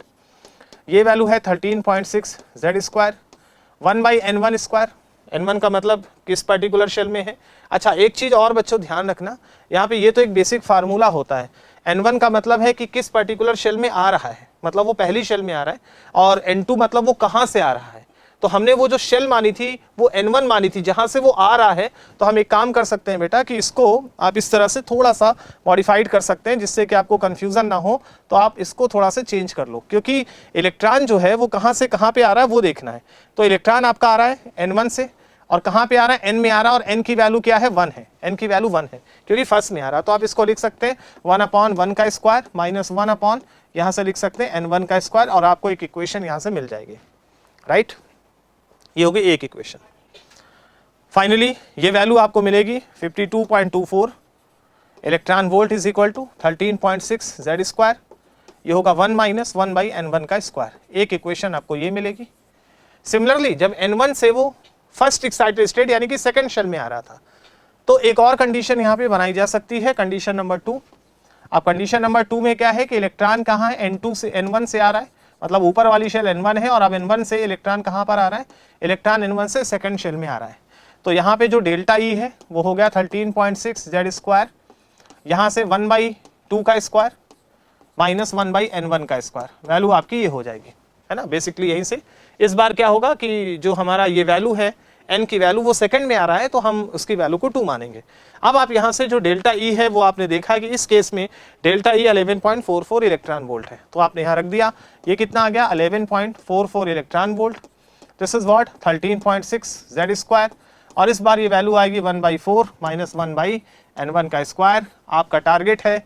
अब आप देख लीजिए कि आपके पास यहाँ पर दोनों तरह से आप सवाल को लगा सकते हैं। अगर इस इक्वेशन और इस इक्वेशन को डिवाइड कर दें तो जेड स्क्वायर कैंसिल हो जाएगा और n की वैल्यू आ जाएगी। ये हो गया इक्वेशन नंबर 2, ये आ गया। अब आप यहाँ से क्वेश्चन को सॉल्व करिए। जब इसे सॉल्व करेंगे यानी कि अगर हम 1/2 कर लें तो ये बचेगा कितना 52.24 डिवाइडेड बाई वहाँ से 11.44 electron volt is equal to ये और ये तो कैंसिल हो जाएगा। ओवरऑल बचेगा कितना, ये बचेगा 1 माइनस 1/n1 का स्क्वायर और यहाँ से ये वैल्यू होगी कितनी 1/4 माइनस 1/n1 का स्क्वायर। पूरा एक्सप्रेशन आपको सॉल्व करना है। आप इस एक्सप्रेशन को सॉल्व करके देखिएगा और फाइनली सॉल्व करने के बाद ये कैलकुलेशन है, गुणा भाग है, कैलकुलेशन है। आप इसको सॉल्व करेंगे तो फाइनली आपको मिलेगा n1 square is equal to 25 यानी कि n1 इज इक्वल टू 5, यानी कि वो वाली शेल जो है वो फिफ्थ होगी। शेल कौन सी होगी, फिफ्थ शेल होगी। अब शेल अगर फिफ्थ है तो एक्साइटेड स्टेट कौन सी हुई, फोर्थ एक्साइटेड स्टेट, क्योंकि नंबर ऑफ शेल 5 है तो इसका मतलब है कि ये फोर्थ एक्साइटेड स्टेट हुई, यानी कि एक्साइटेड स्टेट को हमने nth माना है तो n की वैल्यू 4 है, यानी कि electron will be present in the fourth excited state, that is the answer. Electron fourth excited state पे होगा। दूसरी बात, आपको n की वैल्यू पता चल गई। अब अगर n की वैल्यू पता चल गई, ये कितना आ रहा है 5, n1 इज अ 5। अब n1 अगर 5 है तो इस n1 को आप यहां भी रख सकते हैं, और n1 की वैल्यू को अगर आप यहां रख के सॉल्व करोगे तो तुमको z की वैल्यू आ जाएगी, और आप सॉल्व करके देखना तो z आपका 2 आएगा, यानी कि दोनों कैलकुलेशन यहीं से हो जाएगी। पहले आपने n1 निकाला, फिर n1 को यहाँ पे रिप्लेस कर देना, देखना आपको z की वैल्यू 2 आएगी। और z2 किसके लिए होता है? हीलियम प्लस के लिए होता है। इसका मतलब दोनों आंसर आ गया। एक्साइटेड स्टेट फोर्थ होगी, और एटम जो है, जो हाइड्रोजन लाइक स्पीसीज है, वो हीलियम होगा।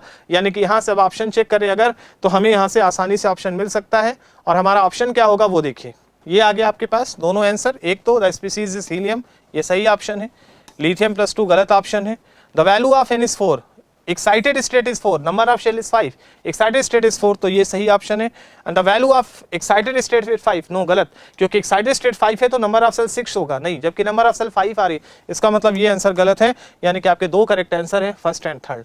तो इसमें बेसिकली कुछ है नहीं, ये बोर्स थ्योरी को लेकर बनाया गया सवाल है। दो इक्वेशंस है, इक्वेशंस को आपस में रिलेट करना था और रिलेट करके ये सवाल बनाया गया है। बेसिकली एटॉमिक स्ट्रक्चर का पार्ट है और आप आसानी से इसको कंपेयर करके क्वेश्चन को सॉल्व कर सकते हैं। तो ये भी एक अच्छा सवाल है जो हमने टारगेट हम लेके चल रहे हैं कि हम जेईई एडवांस के लिए अच्छे अच्छे सवाल आपको प्रैक्टिस करा दें। और हमने जो चैप्टर लिया है वो एटॉमिक स्ट्रक्चर और मूल कॉन्सेप्ट लिया है, जिसमें थोड़ा सा रेडॉक्स का भी फ्लेवर डाला है, तो उसी के रिकॉर्डिंग डिस्कशन चल रहा था। तो ये हमारा क्वेश्चन नंबर 3 था। और अब ले चलते हैं आपको एडवांस के अगले सवाल की तरफ, जिससे आपका कॉन्सेप्ट क्लियर हो सके। तो चलिए ले चलते हैं बच्चों अगले सवाल की तरफ। और हमारे पास अगला सवाल अब है ये है आपके सामने अगला सवाल। अगले सवाल को ध्यान से देखिए। बिल्कुल आपको क्वेश्चन लगाना है तो आप देखो कि क्वेश्चन को पार्ट में ब्रेक कर लो, एक एक लाइन एक एक वर्ड पढ़ो, उसको लिखो, आपको खुद समझ में आ जाएगा क्वेश्चन में क्या करना होगा। ध्यान से इस क्वेश्चन को देखिए। अब बोल रहा है पहली चीज, the spin only magnetic moment. Spin only magnetic moment, spin only magnetic moment क्या होता है? यहां से देखो म्यू, और ये होता है √NN+2 बोर मैग्नेटॉन।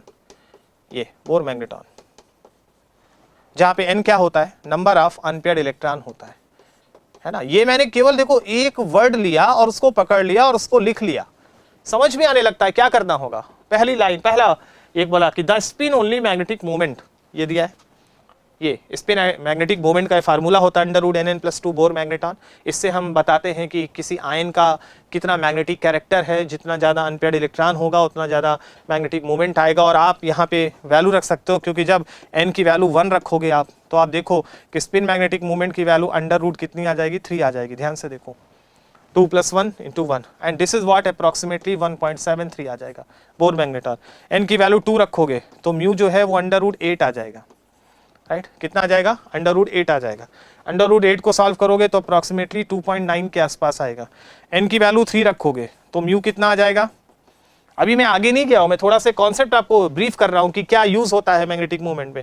इसको 3 रखोगे तो 15 आ जाएगा, अगर 16 होता तो 4 होता। अप्रॉक्सीमेटली इसको सॉल्व करोगे तो ये लगभग 3.8 के आसपास आएगा या 3.9 के आसपास आएगा। यहाँ पर n की वैल्यू 4 रखोगे तो ये √25 आएगा। √25 को सॉल्व करोगे तो ये अप्रॉक्सीमेटली 4.9 के आसपास आएगा। ये मैग्नेटिक मूवमेंट होता है। ये नंबर ऑफ अनपेयर्ड इलेक्ट्रॉन, इससे एक आइडिया भी लग रहा है। आप देखो, जब अनपेयर्ड इलेक्ट्रॉन 1 है तो ये 1.73 आ रही। पहली डिजिट देखो, पहली डिजिट 1 है, अनपेयर्ड इलेक्ट्रॉन 1 है। जब अनपेयर्ड इलेक्ट्रॉन 2 है तो ये 2.9 आ रहा है। ये वाली डिजिट देखो, पहली डिजिट 2 है, अनपेयर्ड इलेक्ट्रॉन 2 है। पहली डिजिट 3 है, अनपेयर्ड इलेक्ट्रॉन 3 है। पहली डिजिट 4 है, अनपेयर्ड इलेक्ट्रॉन 4 है। तो इससे क्या होता है, थोड़ा जल्दी सवाल लगा सकते हैं, कंपैरिजन में हमें हेल्प मिल जाती है, और इससे हम आसानी से नंबर ऑफ अनपेयर्ड इलेक्ट्रॉन बता सकते हैं पहली डिजिट के आधार पे मैग्नेटिक मूवमेंट कितना है। सवाल यहाँ पे क्या कह रहा है, आप देखो, चलो आगे बढ़ते हैं। बोला है कि the magnetic movement of cobalt in its oxidation state of +x is 3.87 bore magneton. बोल रहा है कि कोबाल्ट जब +x ऑक्सीडेशन स्टेट में है, +x, तो इस समय बोला जा रहा है कि इसका जो मैग्नेटिक मूवमेंट है वो 3.87 बोर मैग्नेटॉन। तो इससे पता चल गया कि इस स्टेट में अनपेयर्ड इलेक्ट्रॉन का नंबर 3 होगा, राइट? ये पहली डिजिट से अनपेयर्ड इलेक्ट्रॉन पता चल जाता है। देखो सवाल कितना इजी हो गया। N3 है जब 3.9 आता है, ये लगभग कितना है 3.87 यानी कि 3.9 है अप्रॉक्सीमेटली, तो अनपेयर्ड इलेक्ट्रॉन पता चल गया 3 होगा। तो बोल रहा है कि कोबाल्ट प्लस X है, उस समय इसका मैग्नेटिक मोमेंट 3.87 बोर मैग्नेटॉन है, मतलब अनपेयर्ड इलेक्ट्रॉन 3 होगा। ये पहला सीन बनाया गया। And while that in oxidation state of plus Y it is 4.89, जब cobalt plus Y oxidation state में है, ये प्लस वाई में, तो इस समय इसका जो मैग्नेटिक मोमेंट आ रहा है वो 4.89 बोर मैग्नेटॉन है। तो इससे भी आइडिया लग गया, पहले डिजिट 4 है, इसका मतलब ये 4 अनपेयर्ड इलेक्ट्रॉन वाला कोबाल्ट होगा, ये होगा। आइडिया लगा लिया आपने। तो बोला the maximum value of x into Y is capital X। क्या बोल रहा है? बोल रहा है दो बातें। बोल रहा है कि इसका x और इसका y की जो मैक्सिमम वैल्यू है वो कैपिटल X है, यानी कि आपसे ये सवाल में कहा जा रहा है कि x इंटू वाई की मैक्सिमम वैल्यू, ये x इंटू वाई, ये मैक्सिमम इसकी जो वैल्यू है that is what capital X, ये दिया है। और x इंटू वाई की मिनिमम वैल्यू जो है, x इंटू वाई की जो मिनिमम वैल्यू है that is what capital Y, ये दिया है कैपिटल Y। ध्यान से देखिए, find the x minus Y, तो आपका टारगेट क्या है? x माइनस वाई निकालना। तो अगर x और y पता चल जाए तो हम x मैक्सिमम y मैक्सिमम ले लें, तो उसका प्रोडक्ट हमें x y दे देगा मैक्सिमम का। और सिमिलरली x और y मिनिमम ले ले तो x और y का प्रोडक्ट x y मिनिमम दे देगा, y आ जाएगा, x माइनस वाई कर देंगे, सवाल का आंसर आ जाएगा। That is the question. So अब आप देखते हैं, चलिए क्वेश्चन को सॉल्व कर लेते हैं, मिनिमम मैक्सिमम निकाल लेते हैं। अब आप देखिए दो केस है आपके पास, यहाँ पे दिख रहा है CO प्लस X, यहाँ अनपेयर्ड इलेक्ट्रॉन 3 है, CO प्लस Y, यहाँ अनपेयर्ड इलेक्ट्रॉन 4 है। तो अगले पेज पे ले चलते हैं, आप समझ जाओगे।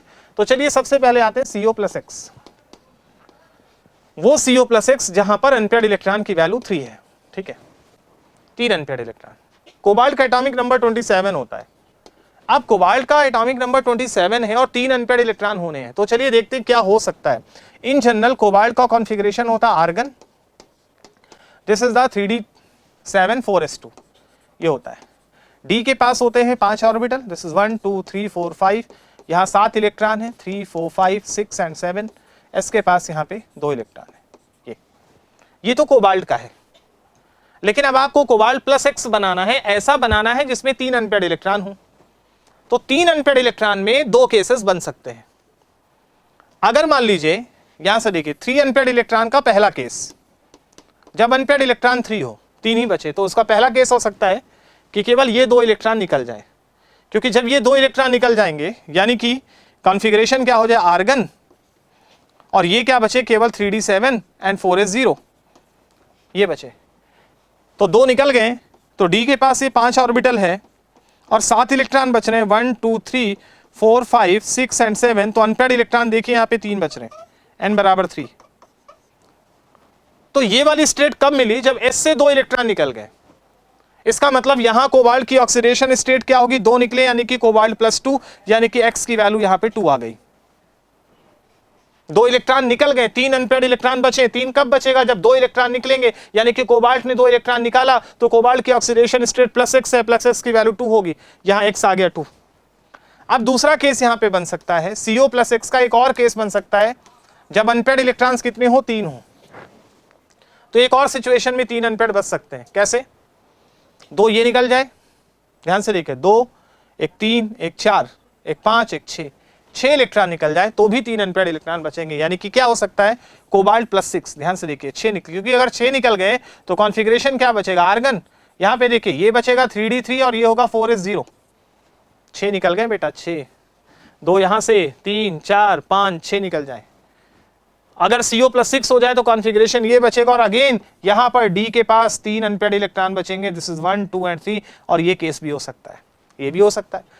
बट अगर ये केस होना है तो कोबाल्ट की ऑक्सीडेशन स्टेट प्लस 6 होनी चाहिए। इसका मतलब यहां पर जो x की वैल्यू है वो प्लस 6 आएगी, तो ये x की मैक्सिमम वैल्यू है और ये वाली x की मिनिमम वैल्यू है। 3 अनपेयर्ड इलेक्ट्रॉन होंगे तो 2 केस बनेगा, या तो कोबाल्ट की ऑक्सीडेशन स्टेट प्लस 2 होगी या तो प्लस 6 होगी। प्लस 2 होगी मतलब x मिनिमम है, प्लस 6 है मतलब x मैक्सिमम है, तो ये एक केस तो इसका ये बना। अब सिमिलर वे में दूसरे केस में आइए।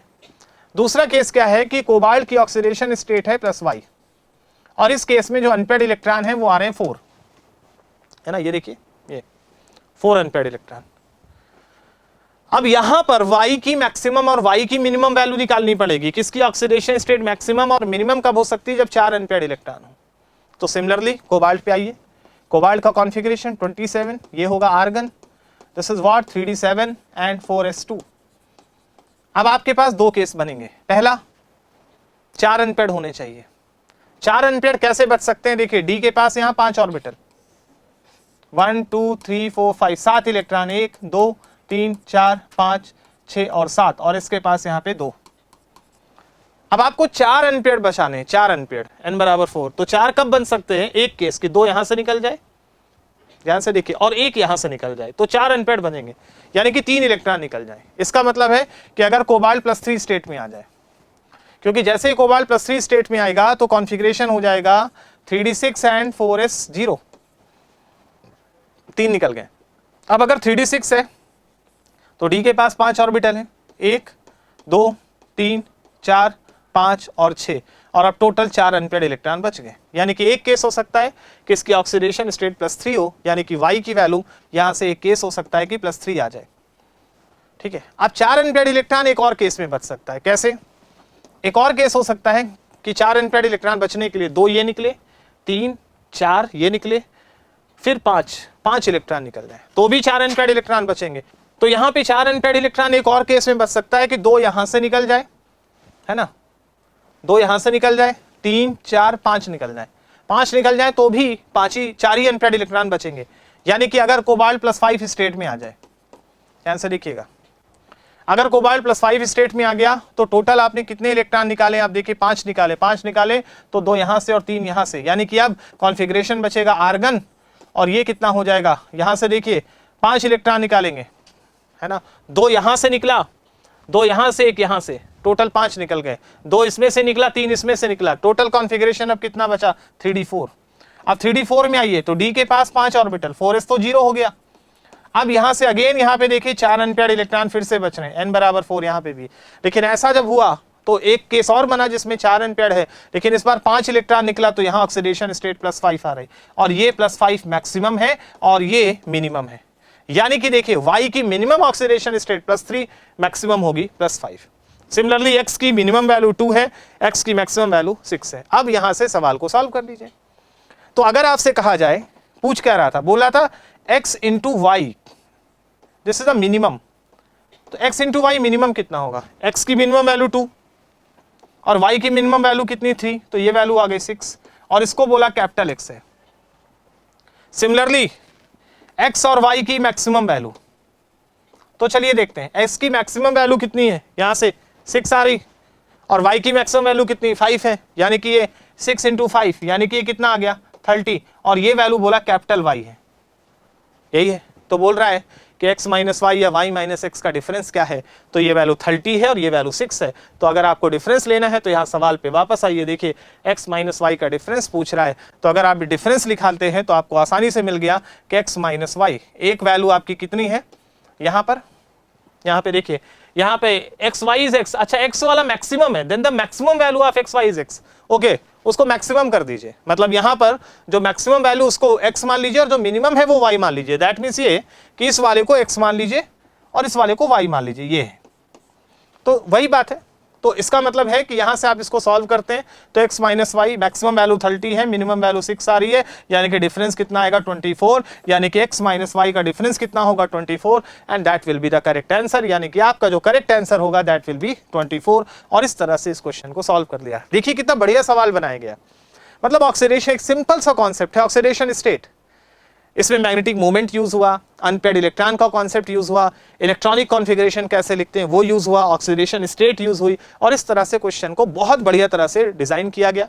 पहले ही बोला है कि ये एडवांस के सवाल कभी भी डिफिकल्ट नहीं होते, जस्ट डिफरेंट होते हैं, और उसको लगाने का सबसे अच्छा तरीका मैंने बताया है, एक एक लाइन का ऑपरेशन करो, एक एक वर्ड का ऑपरेशन करो, सवाल अपने आप सॉल्व हो जाएगा। और इस तरह से ये हमारा अगला क्वेश्चन था, 4th क्वेश्चन था बच्चों, और मैं आपको ले चलता हूं 5th क्वेश्चन की तरफ। देखते हैं अगला सवाल क्या है जे एडवांस पैटर्न का। तो चलिए देखते हैं 5th क्वेश्चन की तरफ, और ये है आपके सामने 5th क्वेश्चन। ध्यान से पढ़िए सवाल को। क्वेश्चन क्या कह रहा है, बोला ए 100 ml sample of a solution containing 5.56 gram of KiO3। पहली लाइन आपका ये कह रहा है, मतलब बोल रहा है एक सॉल्यूशन है, देखिए एक सॉल्यूशन है ये, इसका वैल्यूम 100 ml का है, राइट। और ये सोल्यूशन है किसका, KiO3 का है।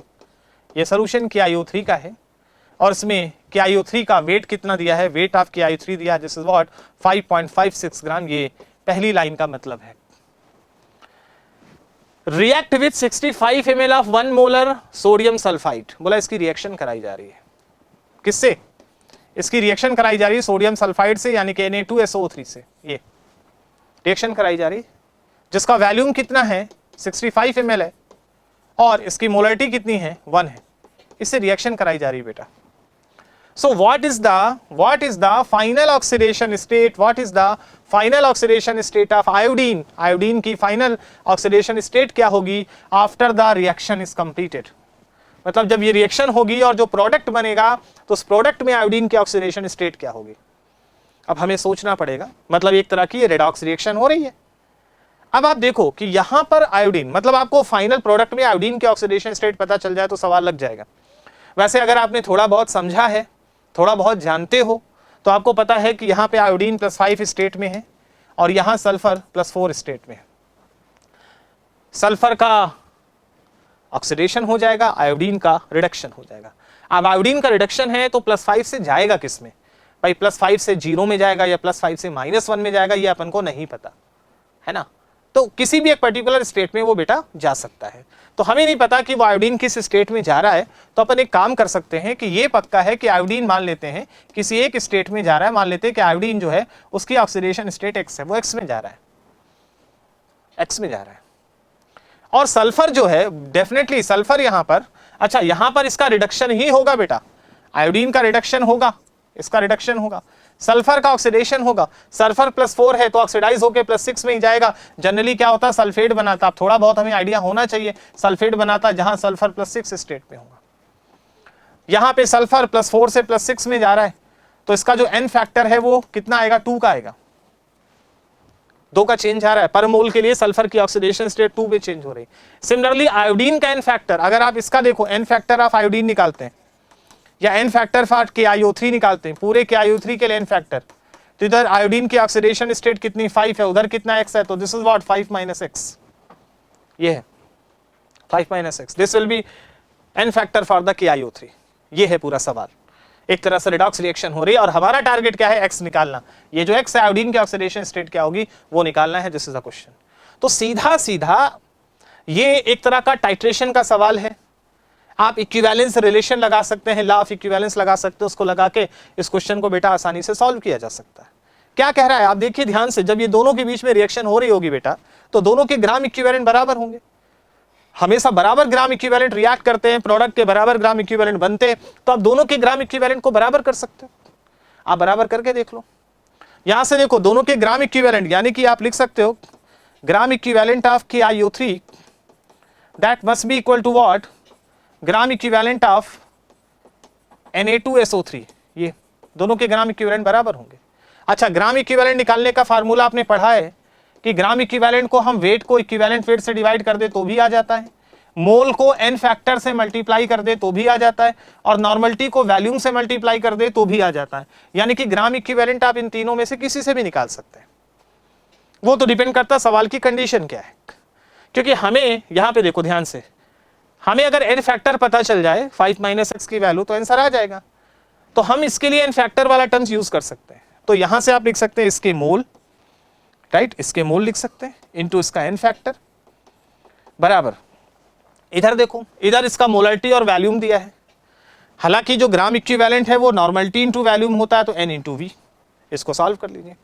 इसके मोल्स कितने होंगे, इसका वेट कितना है 5.56 अपॉन इसका मोलर मास, KiO3 का मोलर मास निकाल सकते हैं। पोटेशियम का 39 होता है, आयोडीन का 127 होता है और इसका 48 होता है।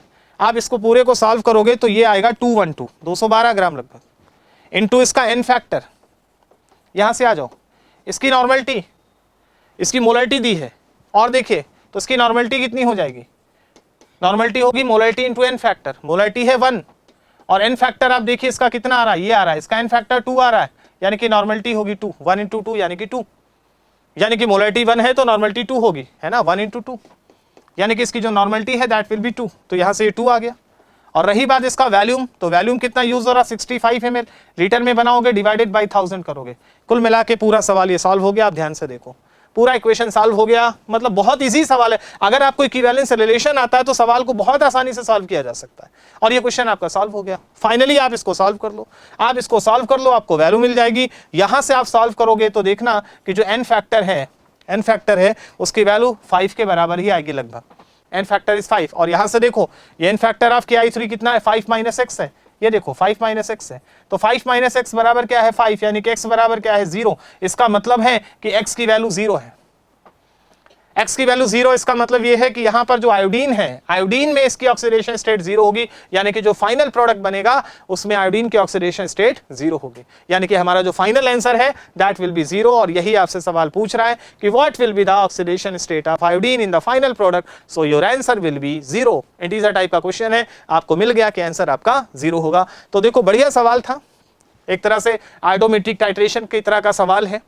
यहाँ पे एक का रिडक्शन, एक ऑक्सीडेशन हो रहा है, तो redox, mole concept, oxidation state, N factor, ये सारे टर्म्स इस सवाल में अपन ने यूज किया और बहुत आसानी से हमने क्वेश्चन को सॉल्व कर लिया। आगे चलते हैं बच्चों अगले सवाल की तरफ। अगला सवाल आपके सामने ये है, ये क्वेश्चन आप देख सकते हैं, पहले ही दिख गया डी ब्रॉगली, मतलब समझ में ही आ गया कि क्वेश्चन जो है वो एटॉमिक स्ट्रक्चर से ही है ना, अप्रोक्सीमेटली एटॉमिक स्ट्रक्चर से दिख ही रहा है। सवाल को ध्यान से देखिए, बोल रहा है de Broglie wavelength lambda, de Broglie wavelength is lambda D of a hypothetical electron is equal to distance travel by electron in 5 minute, है ना, distance travel by electron in 5 minute. तो आप ध्यान से सोचिएगा, distance travel in 1 second that is a velocity, है ना, distance travel in 1 second is a velocity. तो डिस्टेंस ट्रेवल इन 5 मिनट कितना हो जाएगा भाई, एक पर्टिकुलर सेकंड में जो डिस्टेंस ट्रेवल होती वो वेलोसिटी हो गई, है ना, मीटर पर सेकंड।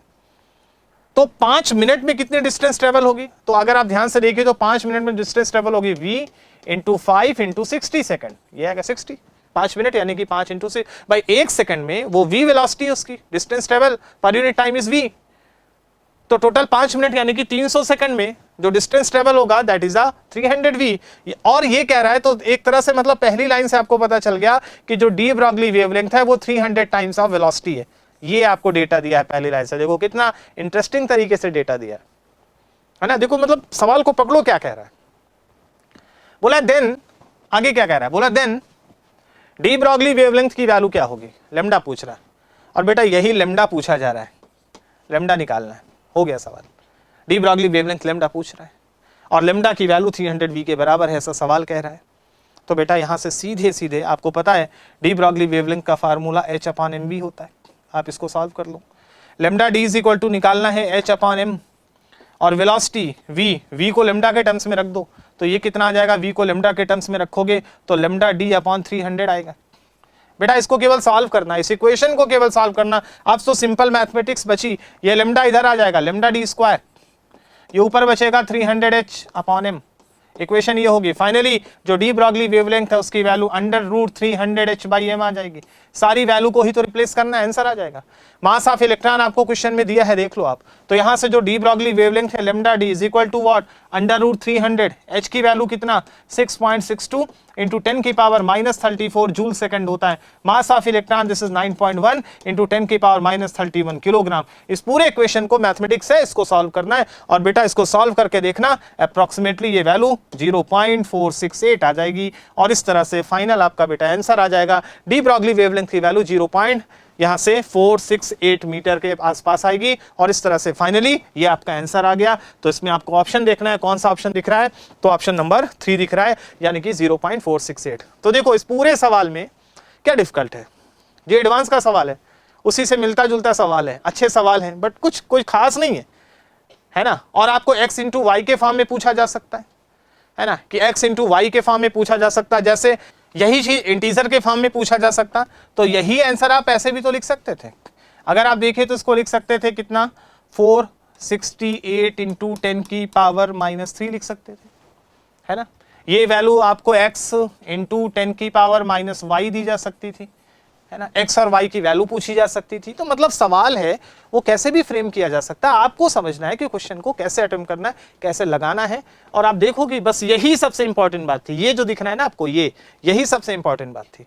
और इस तरह से de Broglie equation, Heisenberg uncertainty principle और उनसे रिलेटेड आपसे क्वेश्चंस पूछे जा सकते हैं। तो चलते हैं बच्चों, हो गया सवाल, मतलब आसानी से अपन ने लगा लिया। आगे चलते हैं बच्चों, और यहाँ पर हम चलते हैं अगले सवाल की तरफ। और आपके सामने ये है अगला क्वेश्चन। देखने में बहुत भारी भरकम सा सवाल लग रहा है, देखो, है ना, काफी भारी भरकम सा सवाल लग रहा है। बट यहाँ पे देख लेते हैं क्या है सवाल, क्या कह रहा है।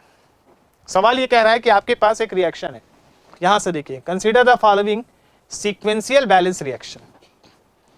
ये सीक्वेंशियल बैलेंस रिएक्शन है। सीक्वेंशियल बैलेंस रिएक्शन का मतलब क्या होता है? सीक्वेंशियल रिएक्शन आपने पढ़ा होगा। सीक्वेंशियल रिएक्शन का मतलब होता है कि रिएक्शन एक से ज्यादा स्टेप में होती है और हर एक स्टेप का प्रोडक्ट, या कम से कम हर स्टेप का कोई एक प्रोडक्ट अगले स्टेप के लिए रिएक्टेंट का काम करता है ना। वो रिएक्शन जो 2 या 2 से ज्यादा स्टेप्स में होती है और हर स्टेप में बनने वाला कम से कम कोई एक प्रोडक्ट अगले स्टेप के लिए रिएक्टेंट का काम करे, तो उसे सीक्वेंशियल रिएक्शन कहा जाता है। यहां पर आपको एक सीक्वेंशियल रिएक्शन दी है, ध्यान से देखिए आप। ये रिएक्शन 3 स्टेप में हो रही है, रिएक्शन 1, 2 एंड 3।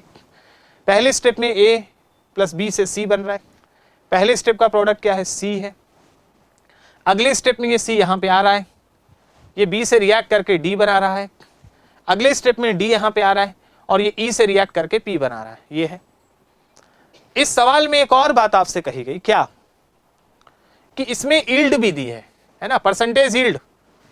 भाई अगर कोई रिएक्शन, आपने यील्ड पढ़ा है कि अगर कोई रिएक्शन में प्रोडक्ट 100% बने, जो थ्योरेटिकली बनना चाहिए और जो एक्सपेरिमेंटली है, वो दोनों अमाउंट सेम आ जाए, तो यील्ड 100% होती।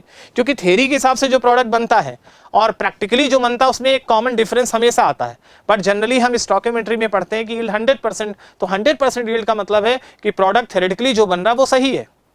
बट एक्चुअली में ऐसा नहीं होता। तो इसमें बोला है कि यील्ड इज X%, दूसरे स्टेप की Y%, तीसरे स्टेप की Z% है ना, यील्ड दिया है। अच्छा, नॉर्मली यील्ड, परसेंटेज यील्ड दिया है, तो परसेंटेज यील्ड मैक्सिमम 100% ही हो सकती है। 100% से ज्यादा तो यील्ड हो नहीं सकती, 100% से कम ही होती है। आगे बोला है given Z is greater than Y is greater than X। यहां पे एक और बात दी है, यहां पे एक बात दी है कि थर्ड स्टेप की यील्ड Z है, ये सबसे ज्यादा, इसकी यील्ड सबसे ज्यादा, फिर Y है और फिर X है। मतलब सबसे ज्यादा यील्ड Z की है। मतलब इस स्टेप में जो प्रोडक्ट बनना चाहिए थ्योरेटिकली वो परसेंटेज वाइज ज्यादा बनना चाहिए, फिर Y में और फिर X में Z की वैल्यू सबसे ज्यादा। और ये भी बोला कि Z 100 से कम है, डेफिनेटली यील्ड 100% से कम है। ये ऐसा बोल रहा है सवाल कि 100% यील्ड नहीं है, Z 100% से कम है, तो डेफिनेटली Y और कम होगा और X और भी कम होगा, ये कह रहा है।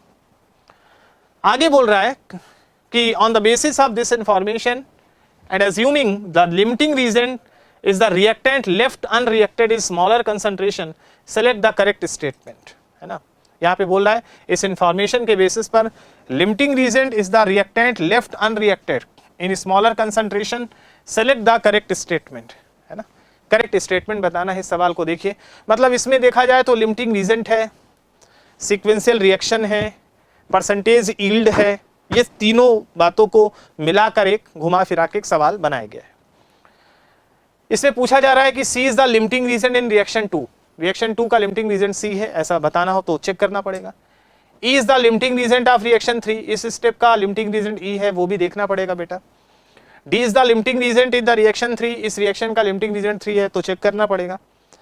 Number of moles of C, D and P form in the reaction is 1, 2 and 3 respectively are in the order C is greater than D is greater than P। मतलब ये कह रहा है कि यहाँ पर C, D और P जो रिएक्शन में फॉर्म हो रहे हैं, उनके जो मोल्स बन रहे हैं कौन सी रिएक्शन में, 1, 2 और 3 रिएक्शन में, तो उसका ऑर्डर क्या होना चाहिए। मतलब C का मोल सबसे ज्यादा, फिर D का उससे कम और फिर P का उससे कम, ऐसा सवाल कह रहा है। तो चलो चेक करना पड़ेगा क्या क्या हो रहा है। तो इसको थोड़ा से अलग से लिख लेते हैं सवाल, मेरे हिसाब से सवाल समझ में आ गया होगा। रिएक्शन लिखते हैं क्या क्या दिया हुआ है, ठीक है। तो सबसे पहले क्या करते हैं, रिएक्शन लिख लेते हैं। पहली रिएक्शन दी है, first reaction A plus B, है ना ये, और इससे बन रहा है C। इस रिएक्शन की यील्ड जो है परसेंटेज यील्ड दी है ना। परसेंटेज यील्ड क्या है, X%। डायरेक्टली लिख लेते हैं बेटा, परसेंटेज यील्ड इसकी दी है X%। Y फॉर यील्ड अपन ने लिया है। और इसमें एक बात और दी है कि A के 4 मोल है, B के 8 मोल है ना। दूसरी रिएक्शन है सेकंड वाली, देखते हैं सेकंड वाली रिएक्शन देखो, C प्लस बी से D बन रहा है, ठीक है, यहाँ C है प्लस B है, इससे D बन रहा है, और इसकी यील्ड जो है वो y% है। बेटा ये y% नहीं है, ये यील्ड है, दिस इज यील्ड, ये यील्ड है बेटा, दिस इज यील्ड, वो अलग बात है, ये y% यील्ड है इसकी, है ना, y वहाँ परसेंट यील्ड का मतलब वो y, ये वाला y नहीं, वो यील्ड है, तो यहाँ यील्ड y% है। और एक तीसरी रिएक्शन दी यहाँ से देखो, D प्लस ई इससे P बन रहा है, ठीक है, तीसरी रिएक्शन है, D प्लस ई इससे P बन रहा है। अच्छा, यहाँ पे E के 8 मोल दे दिए हैं, और इस स्टेप की यील्ड है Z, ठीक है, और Z मैक्सिमम है और X मिनिमम है। तो चलो देखते हैं, सवाल को सॉल्व करते हैं। द फर्स्ट थिंग इज कि अगर इसकी यील्ड 100% होती, पहले तो लिमिटिंग रीजन निकालो, क्या होगा, दोनों में LR कौन होगा। आपको दिख रहा है कि इसका 1 मोल इसके 1 मोल से रिएक्ट करता है, तो इसका 4 मोल इसके 4 से ही करेगा, और ये 8 मोल है, तो ये एक्सेस में ये LR है। This is the limiting reagent. सबसे पहले लिमिटिंग रीजन निकाला, पहले स्टेप का लिमिटिंग रीजन ये है, प्रोडक्ट हमेशा LR के हिसाब से बनेगा। अब C कितना बनेगा, अगर 100% यील्ड होती तो C के वैल्यू 4 मोल बनता, C 4 मोल बनता जब 100% यील्ड होती, है ना, यील्ड 100% होती, बट यहां यील्ड 100% है ही नहीं है, यहां तो यील्ड X% है, मतलब 100 से कम है, एंड डेफिनेटली Y से भी कम है और Z से भी कम है, तो डेफिनेटली यहां एक्चुअल कितना बनेगा, एक्चुअल अमाउंट जो बनेगा वो लेस देन 4 मोल बनेगा, है ना, तो एक्चुअल मोल जो है डेफिनेटली लेस देन 4 बनेगा, 4 मोल से कम बनेगा ये, क्योंकि यील्ड इसकी X है जो 100% से कम है, तो 4 मोल से कम बनेगा ये। अब आते हैं दूसरे स्टेप पे। दूसरे स्टेप में ध्यान से देखो, C और B है। अब दूसरे स्टेप को ध्यान से देखो, तो यहां पर इसका 1 इसके 1 से रिएक्ट करके इसका 1 बनाता है, ध्यान से देखना बेटा, स्टैंडर्ड जो हमें दिख रहा है, ठीक है। अब यहां B है कितना, यहां से देखो, यहां पे B के 8 मोल थे, रिएक्ट तो इसके 4 किए होंगे, तो 4 बचे होंगे, यानी कि इसके 4 मोल बच रहे हैं अभी भी सवाल में, ये 4 मोल इसके बच रहे हैं। और C के कितने मोल्स होंगे, C के 4 से कुछ कम मोल है, तो C के मोल 4 से कम है, ये लेस देन 4 मोल है, तो इसका 1 इसके 1 से करता है। अब ये 4 से कुछ कम है, तो ये भी इसके 4 से कुछ कम से रिएक्ट करेगा, या इसका 4 भी इसके 4 से ही करेगा, बट ये 4 से कम प्रेजेंट है, इसका मतलब है कि ये लिमिटिंग रीजन है इस स्टेप का LR, तो दूसरे स्टेप का लिमिटिंग रीजन C है। प्रोडक्ट हमेशा इसके हिसाब से बनेगा, तो जो D बनेगा that is also less than 4, D का अमाउंट भी लेस देन 4 ही बनेगा। और सुनो, D का अमाउंट इसके बराबर बनता अगर यील्ड 100% होती, लेकिन जो D का बनने वाला अमाउंट होगा वो C से भी कम बनेगा, क्योंकि अगर 100% यील्ड होती तो C के बराबर बनता। तो एक तो बात है कि ये 4 से कम बनेगा, एंड दूसरी बात ये है कि less than moles of C, और C के मोल से भी कम बनेगा, समझ रहे हैं, less than moles of C, क्योंकि ये वाला बराबर बनता अगर यील्ड 100% होती, लेकिन इसकी यील्ड 100% नहीं, 100 से कम है बेटा। तो अगर मान लो कि इसका सपोज 3 मोल है, तो इससे 3 बनता अगर यील्ड 100% है, बट यील्ड 100% नहीं है, तो इसके 3 मोल से 3 का कुछ कम बनेगा, 3 से कुछ कम बनेगा। इसका मतलब है कि D के मोल तो डेफिनेटली C के मोल से कम होंगे, यानी कि लेस देन C। यहां से एक रिजल्ट निकला, यहां से रिजल्ट निकला कि D के मोल तो डेफिनेटली C के मोल से कम होंगे, ठीक है ना। आगे चलते हैं।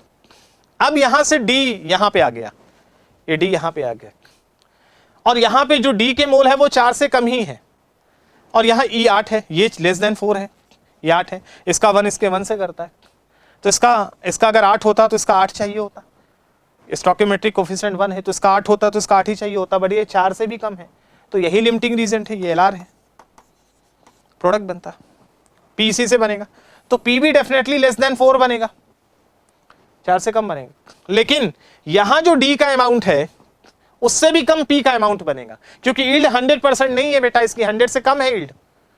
तो पहली बात कि ये भी 4 से कम ही बनेगा, और एक और रिजल्ट आया कि जो मोल्स ऑफ P बनेंगे बेटा वो मोल्स ऑफ D से भी कम बनेंगे, है ना। तो देखो आप एक तरह से कंपैरिजन कर लो, तो D के मोल C से कम बनेंगे और P के मोल D से कम बनेंगे, तो इन दोनों को अगर कंपेयर कर ले तो आपको रिजल्ट मिल गया कि P के मोल सबसे कम बनेंगे, फिर D के मोल्स होंगे, और सबसे ज्यादा जो मोल्स बनेगा वो C का मोल बनेगा। एक तरह से कंपैरिजन आ गया ये, और दूसरी रिएक्शन का LR C है। अब ये चीज जो आपको दिख रही है ना, इसके हिसाब से पूरे क्वेश्चन को सॉल्व किया जा सकता है। मेरा पॉइंट समझ में आ गया होगा आपको, है ना। तो यहां से देखिए क्या कह रहा है, C is the limiting reagent of reaction 2, क्या सही है ये, चलिए देखते हैं। C is the limiting reagent of reaction 2, बिल्कुल सही बात है, इसका मतलब ये वाला ऑप्शन तो करेक्ट है। Is the limiting reagent of reaction 3, चलो रिएक्शन 3 में देखते हैं। रिएक्शन 3 है, इसका लिमिटिंग रीजन तो डी है बेटा, ई नहीं है, इसका मतलब है कि यह ऑप्शन गलत है। D is the limiting reagent in reaction 3, क्या रिएक्शन 3 का लिमिटिंग रीजन डी है? देखते हैं, बिल्कुल सही है, इसका मतलब यह ऑप्शन सही है। चौथा option, number of moles of C, D and P form in the reaction 1 2 3 respectively, C greater than D greater than P, बिल्कुल सही बात है, अभी आपको ये बताई थी मैंने। सी के मोल सबसे ज्यादा बनेंगे और पी के मोल सबसे कम, यहां से देख लीजिए, सी के मोल सबसे ज्यादा, फिर डी के और फिर पी के, यानी कि ये ऑप्शन भी करेक्ट है। यानी कि इसमें 3 ऑप्शन करेक्ट है, पहला भी करेक्ट है, तीसरा भी करेक्ट है और फोर्थ भी करेक्ट है, 3 करेक्ट ऑप्शन है। तो देखो कितना बढ़िया सवाल डिजाइन हुआ है। यील्ड के हिसाब से, क्वेश्चन की यील्ड के हिसाब से सवाल पूछा जा रहा है। परसेंटेज यील्ड क्या है यहां पे दिया गया है कि यील्ड अगर 100% होती तो पूरा बनता, 100 से कम है यील्ड तो अमाउंट भी पूरा नहीं बनेगा, उससे कम बनेगा। तो sequential reaction, limiting reagent, percentage yield, ये सारे कॉन्सेप्ट इस पूरे प्रोसेस में यूज हो रहे हैं और उसको लेकर बेटा इस क्वेश्चन को फ्रेम किया गया। तो ये स्टोइकियोमेट्री का ही सवाल है जहां लिमिटिंग रीजन का कॉन्सेप्ट बेटा यूज हो रहा है। तो अच्छा सवाल था आपको, मतलब देखिए कैसे एडवांस, कुछ क्या है, कुछ नया थोड़ी है यार, वही चीज है। बट मेन में क्या होता है कि एक चीज पूछता है कि यील्ड बता दो या लिमिटिंग रीजन बता दो। एडवांस में क्या होता है, 2-3 चीज को मिला के आपके सामने एक सवाल रखा गया और इस सवाल का आंसर आपने दे दिया। तो ये था बेटा क्वेश्चन। अब मैं ले चलता हूं आपको अगले सवाल की तरफ, यहां पे देखते हैं बेटा, आई होप कि समझ में आया होगा। अगला सवाल यहां पे क्या कह रहा है, उस सवाल को ध्यान से देखिए। यहां पर ये क्वेश्चन है आपके सामने, क्वेश्चन नंबर 8।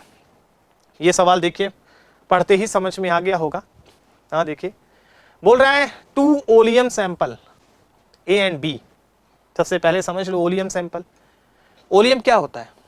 सल्फ्यूरिक एसिड और सल्फर ट्राइऑक्साइड SO3 का मिक्सचर ओलियम कहलाता है।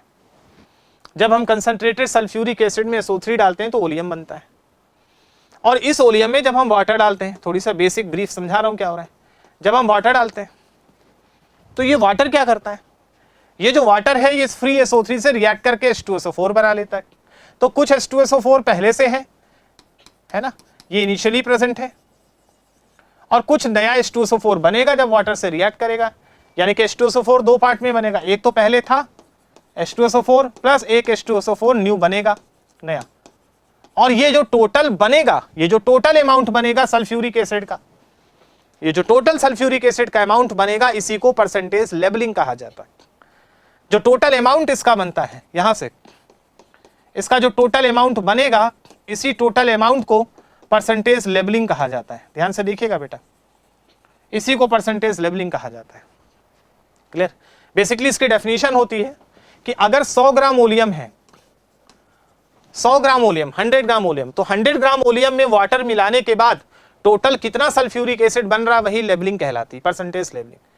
100 ग्राम ओलियम में वाटर मिक्स करने के बाद टोटल कितना सल्फ्यूरिक एसिड बन रहा है, उसी को परसेंटेज लेवलिंग कहा जाता है।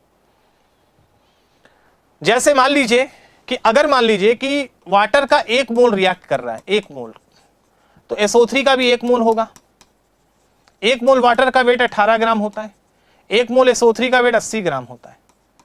इसका मतलब यह है कि अगर 18 ग्राम वाटर होगा तो SO3 के 80 ग्राम से रिएक्ट करेगा, और ये दोनों मिलकर क्या बना लेंगे बेटा, ये दोनों मिलाकर सल्फ्यूरिक एसिड बनाएंगे। कौन सा सल्फ्यूरिक एसिड बनाएंगे, ये वाला, न्यू वाला। तो न्यू सल्फ्यूरिक एसिड कितना बन गया, न्यू वाला देखो, न्यू वाला जो सल्फ्यूरिक एसिड बना वो कितना, 80 और 18 यानी कि 98 ग्राम। और पुराना वाला होगा कितना, पुराना वाला देखो, क्योंकि SO3 अगर 80 ग्राम है और टोटल मिक्सचर 100 ग्राम है ना, एक बेसिक लेके चल रहा हूं कि 100 ग्राम ओलियम में वाटर मिलाने से टोटल कितना सल्फ्यूरिक एसिड बना, उसको परसेंटेज लेवलिंग कहा जाता है।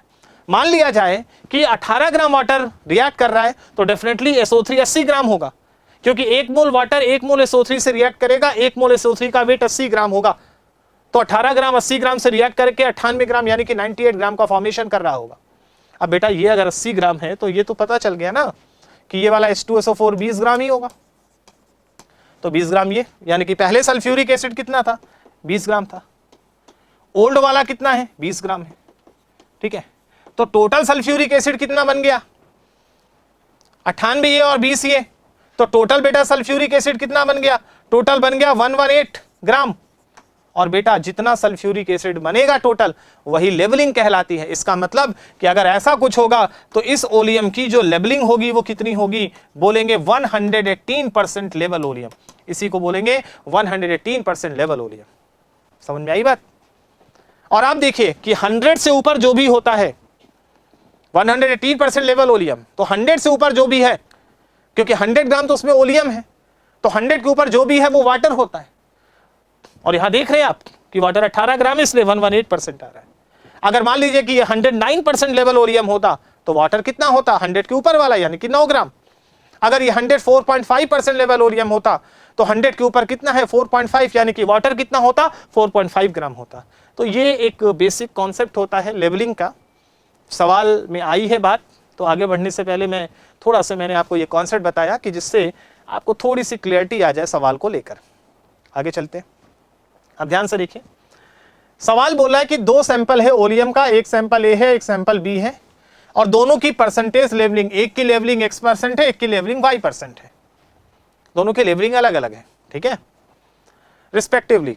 और ये बोल रहा है कि X-100 टू Y-100 के बराबर है। मतलब इसकी लेवलिंग, पहले वाले की लेवलिंग X से -100, दूसरे वाली लेवलिंग Y-100 इंटू 2 ये बराबर है। Then select the correct statement. Correct statement क्या होगा? और इसमें कह क्या रहा है, इस पूरे में आपसे ये कह रहा है कि ऑप्शन बताओ करेक्ट क्या होगा। पहला, percentage levelling of A is 2 times that of B. If leveling of oleum B is 104.5, then leveling of oleum is 109%. तो कुल मिला के 4 ऑप्शन आपके पास है। Percentage levelling of A and B same, तो अब आपको ये सारी चीजों को चेक करना पड़ेगा। कुल मिला के X और Y की वैल्यू तो बेटा निकालनी पड़ेगी, क्योंकि X और Y आएगा तभी सवाल सॉल्व हो पाएगा, है ना। तो चलिए देखते हैं, यहाँ पे ये मोटा थीम मैंने दिया, ब्रीफ में बताया। अब चलिए देखते हैं, आपके पास 2 सोल्यूशन है। एक है ओलियम का सैंपल A, एक है ओलियम का सैंपल B। 2 ओलियम है, इसकी लेवलिंग है percentage levelling, X% level oleum है, और इसकी परसेंटेज लेवलिंग जो है वो कितनी है, Y% है।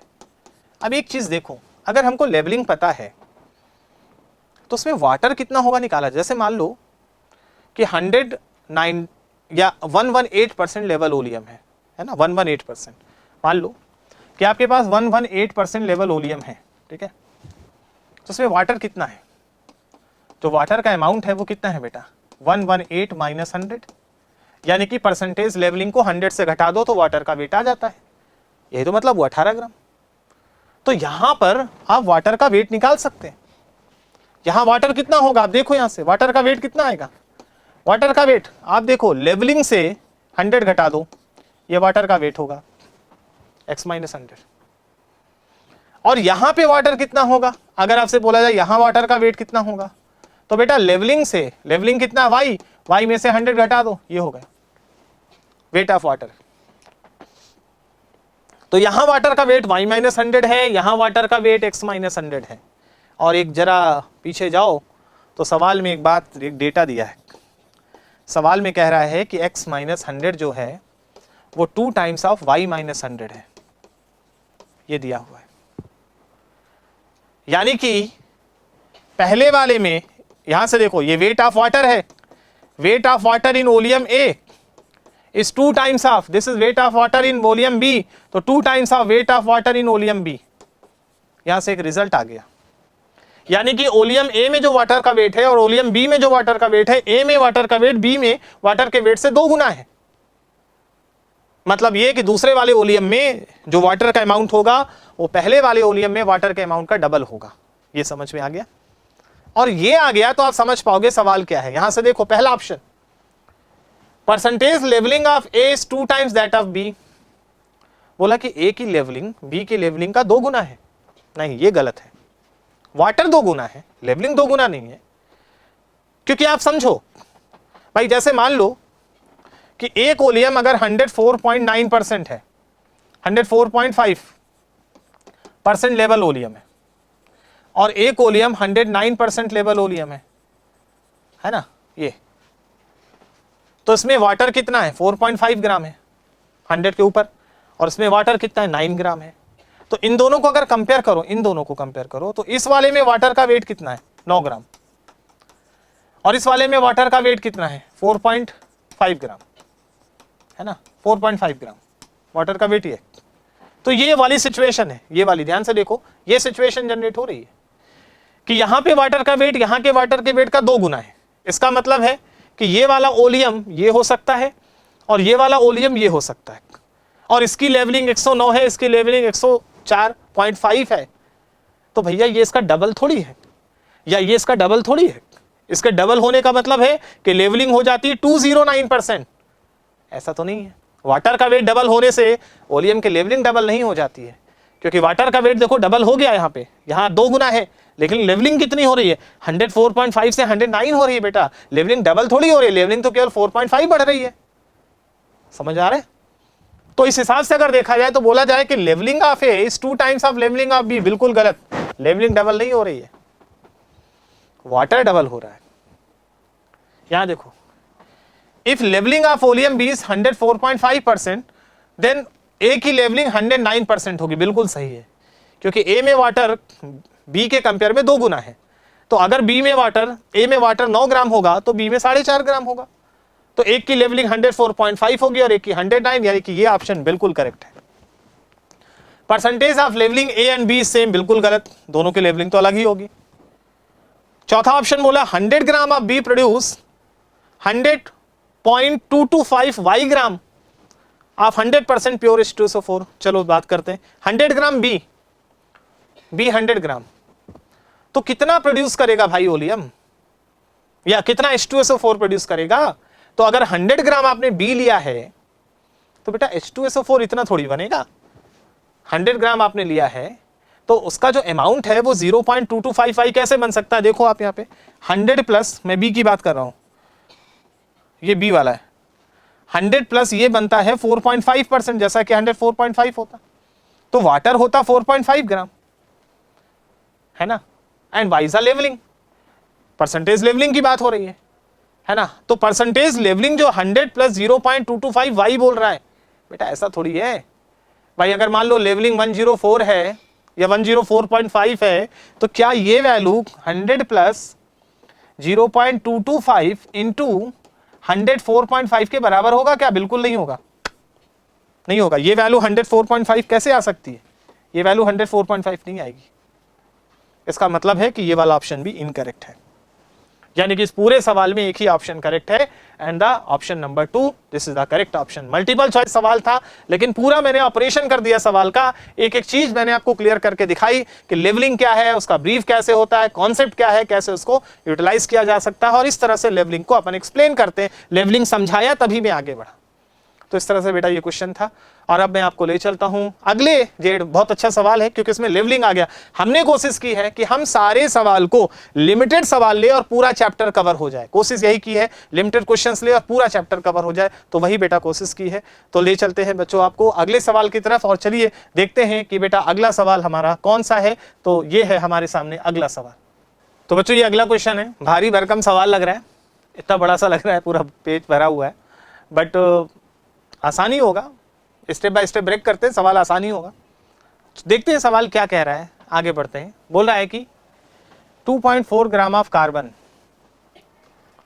रिएक्ट विथ एक्सेस ऑक्सीजन, यानी कि कार्बन है कितना है 2.4 ग्राम।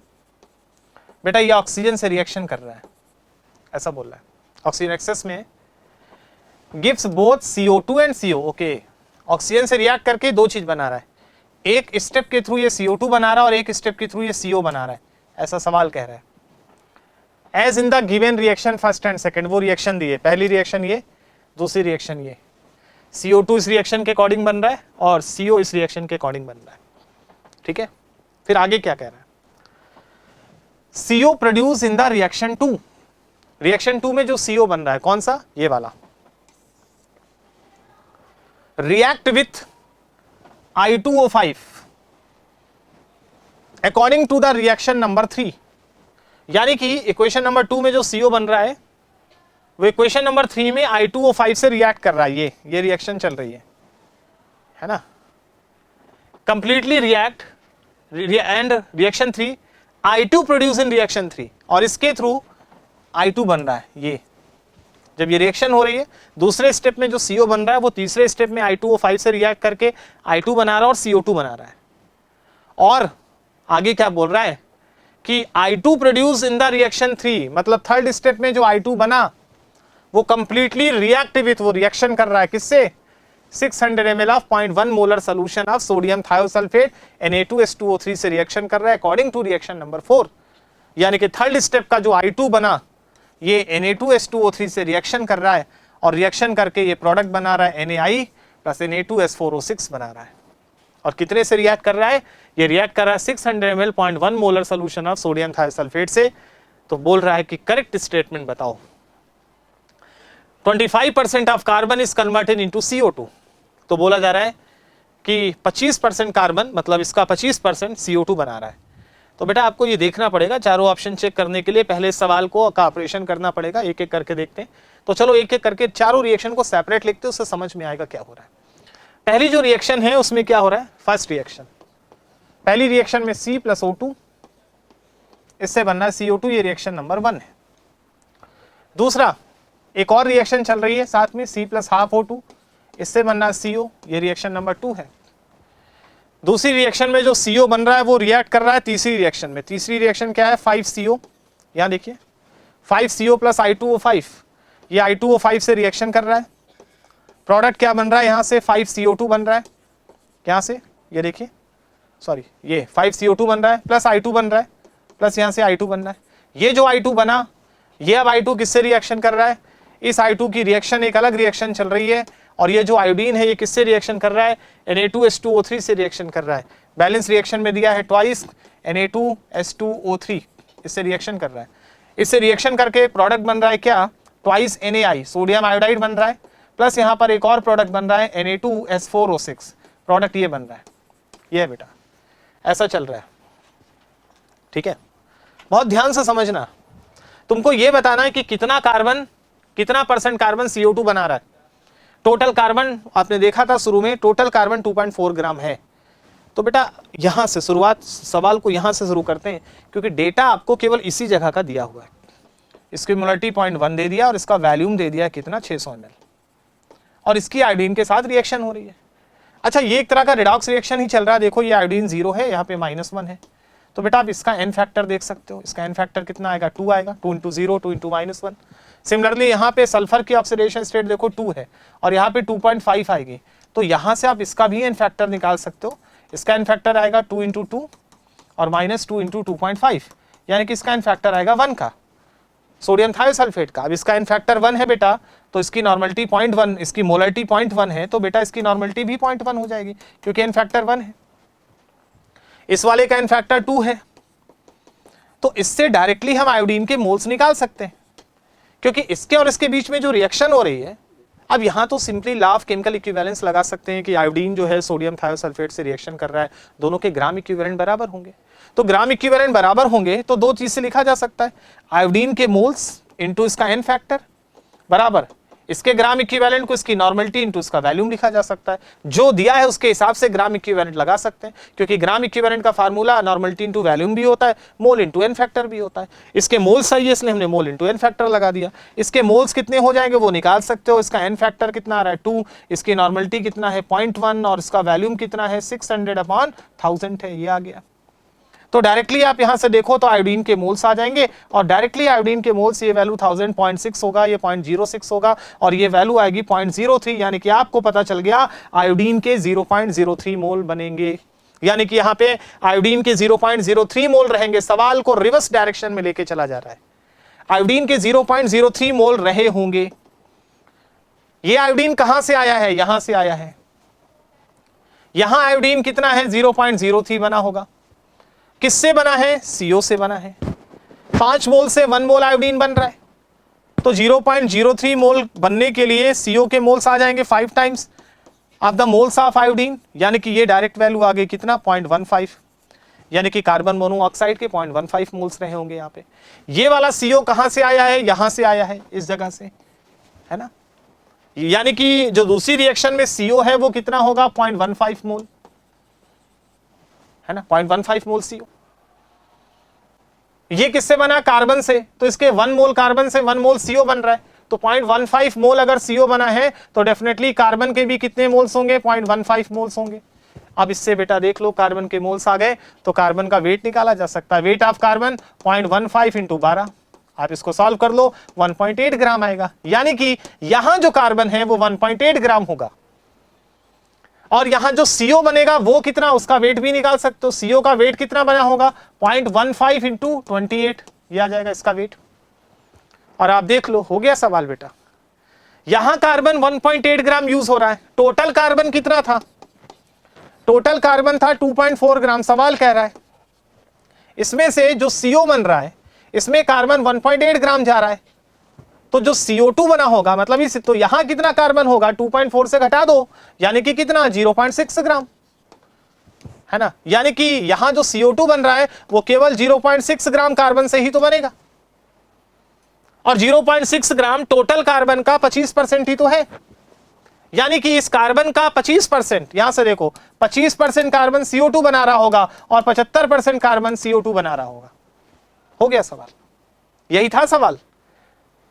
हमने रिवर्स गियर लगाया और वहां से चल गए। तो चलो देखते हैं क्या पूछ रहा है। देखो यहां पे option number 1, 25% of carbon converted into CO2, बिल्कुल सही बात, बिल्कुल सही बात। देख लो आप, 25% कार्बन ही है जो CO2 में कन्वर्ट हो रहा है, 0.6 gram. Option number 2, 75 gram of carbon converted into CO, ये भी बिल्कुल सही बात। देख लो 75% कार्बन से CO बन रहा है, ये भी बिल्कुल सही है। Option number 3, total 8.8 gram CO2 is produce, total CO2 8.8 ग्राम बन रहा है, चेक करना पड़ेगा। यहां देखो, यहां CO2 कितना बनेगा, यहां पे देखो, यहां निकालो। CO2 दो जगह बेटा बन रहा है, एक तो यहां बन रहा है और एक CO2 यहां बन रहा है, दो जगह CO2 बन रहा है। यहां CO2 कितना बनेगा निकाल सकते हो, कितना बनेगा?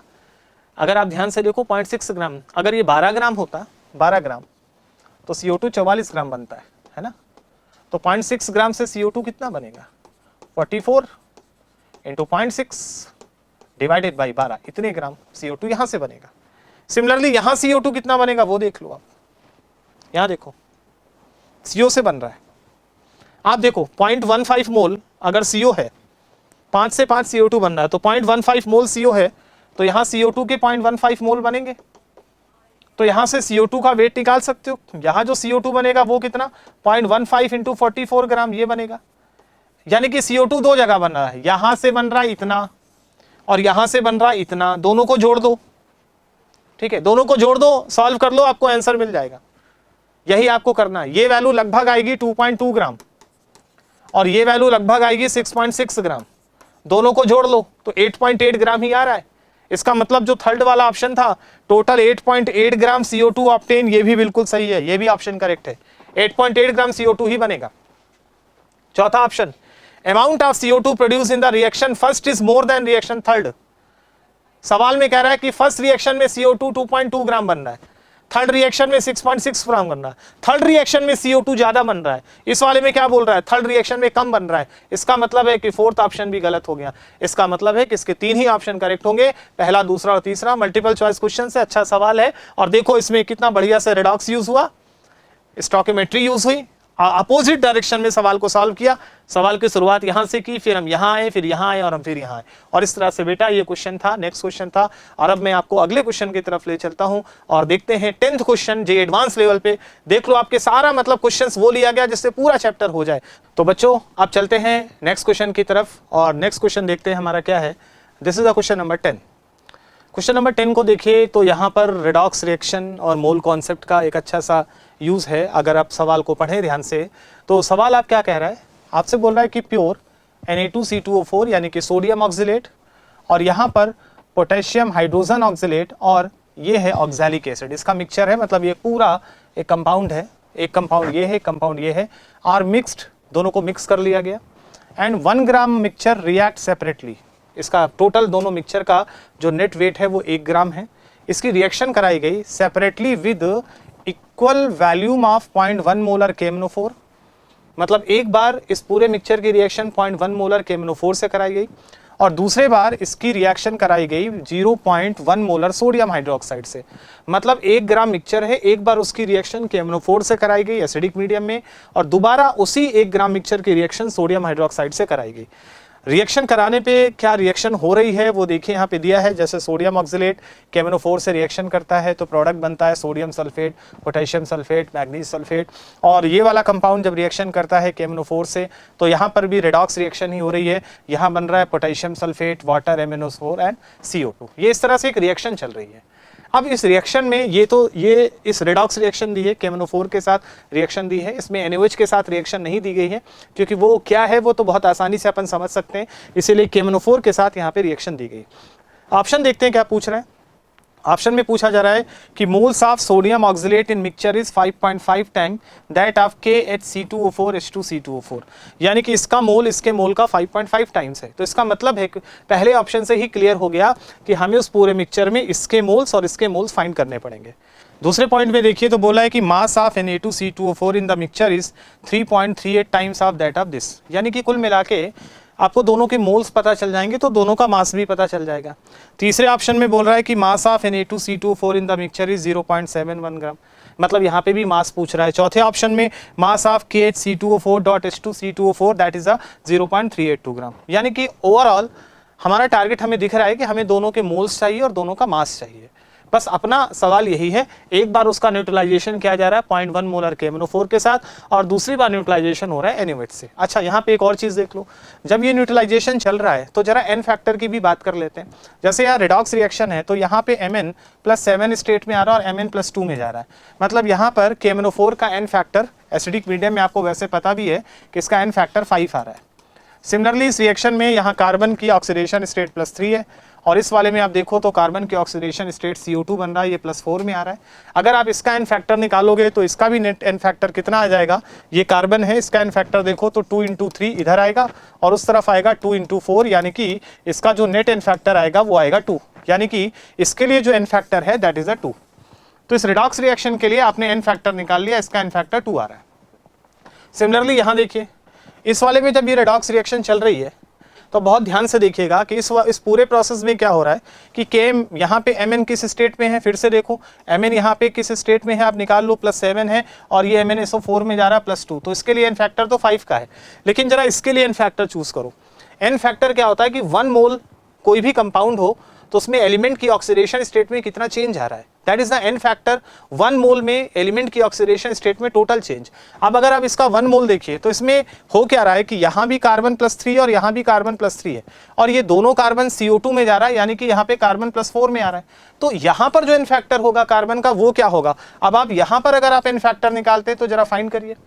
अगर आप देखिए तो टोटल 1 मोल में यहाँ 4 कार्बन है ना, टोटल 4 कार्बन है। तो अगर यहाँ पे 4 कार्बन है तो दिस इज 4 × ऑक्सीडेशन स्टेट कितनी है कार्बन की, +3, राइट। अब इधर 4 के लिए लिया है तो इधर भी 4 के लिए लोगे तो इधर क्या है 4 × ये क्या है 4, यानी कि नेट N फैक्टर अगर आप देखो तो 4 का आएगा, यानी कि यहाँ पर कार्बन इस पूरे के कार्बन के ऑक्सीडेशन के लिए N फैक्टर 4 है, जबकि ऊपर कार्बन के ऑक्सीडेशन के लिए N फैक्टर 2 का है। तो ये बात समझनी पड़ेगी क्योंकि यहाँ 1 मोल में 4 कार्बन है और उसके 1 मोल में 2 कार्बन है और इस तरह से रिएक्शन चल रही है। अब ये N फैक्टर बड़ा इंपॉर्टेंट हो जाता है क्योंकि आगे हमें इसे यूज करना, इसलिए हमने इसे लिख दिया।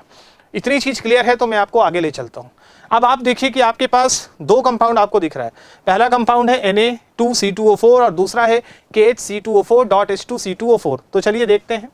आपके पास एक मिक्सचर है, ये टोटल मिक्सचर 1 ग्राम है। इस 1 ग्राम में 2 कंपाउंड है। पहला कंपाउंड है Na(C2O4) और दूसरा कंपाउंड है KHC2O4.H2C2O4, राइट। ये है। तो अगर हम मान लेते हैं कि इस मिक्सचर में, आप ध्यान से देखिएगा, मान लेते हैं कि इसके X मोल हैं, सपोज इसके X मोल हैं और इसके Y मोल हैं, ठीक है। हमें यही निकालना है कि कितने कितने मोल्स हैं। अब अगर इसके X मोल है तो इसका वेट कितना हो जाएगा, इसका वेट देख लेते हैं। वेट कितना होता है, वेट को मोलर मास से मल्टीप्लाई कर दो तो वेट आ जाता है।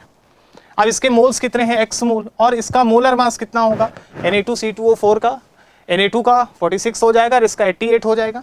आप दोनों को ऐड कर लो, आपको वैल्यू मिल जाएगी और इसका मोलर मास कितना आ जाएगा 134, यानी कि ये टोटल वेट इसका आएगा 134x। सिमिलरली अगर आप इसका वेट निकालते हैं तो इसके Y मोल हैं, तो इसका मोल हो गया y और इसका मोलर मास, इस पूरे का मोलर मास निकालते हो तो ये 218 218 ग्राम आता है, यानी कि ये 218 y हो जाएगा। यानी कि आपने दोनों का वेट भी ले लिया, दोनों के मोल्स भी ले लिए। अब सवाल के हिसाब से देखो, जो कंडीशन है वो देखो, कंडीशन नंबर 1, पहली कंडीशन में कह रहा है कि टोटल वेट है वो 1 है, मतलब इसका वेट प्लस इसका वेट 1 है, और आपके हिसाब से वेट कितना आ रहा है 134x, यानी कि 134x प्लस इसका वेट है 218y और ये टोटल वेट है 1 ग्राम, ऐसा सवाल कह रहा है। और ये आपकी एक इक्वेशन बन गई, x और y में एक इक्वेशन बन गई। अब ऐसी और इक्वेशन बन जाए तो हम आसानी से मोल को सॉल्व कर सकते हैं। तो पहली कंडीशन ये है। कंडीशन नंबर 2, कंडीशन नंबर 2 में क्या किया जा रहा है, इसका टाइट्रेशन किया जा रहा है, टाइट्रेशन विथ KMnO4, है ना।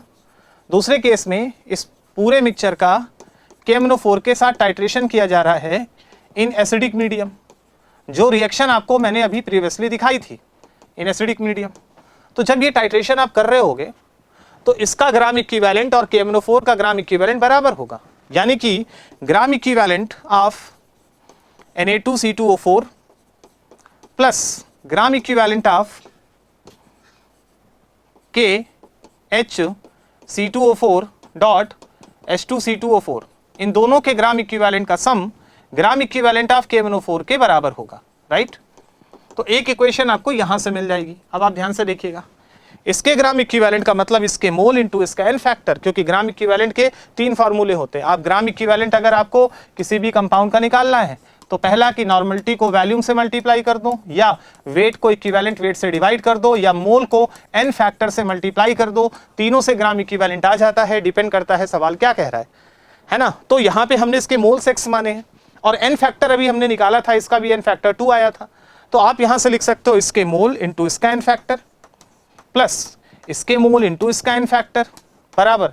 अब यहाँ पर जो KMnO4 है उसकी मोलरिटी दी है, आप ध्यान से देखो यहाँ पे बैक आओ सवाल में, तो ये KMnO4 की मोलरिटी 0.1 है और बोल रहा इक्वल वैल्यूम ऑफ KMnO4, इसका भी वैल्यूम और बाद में जो NaOH लिया गया उसकी भी मोलरिटी 0.1 है और दोनों केस में वैल्यूम दोनों का बराबर है।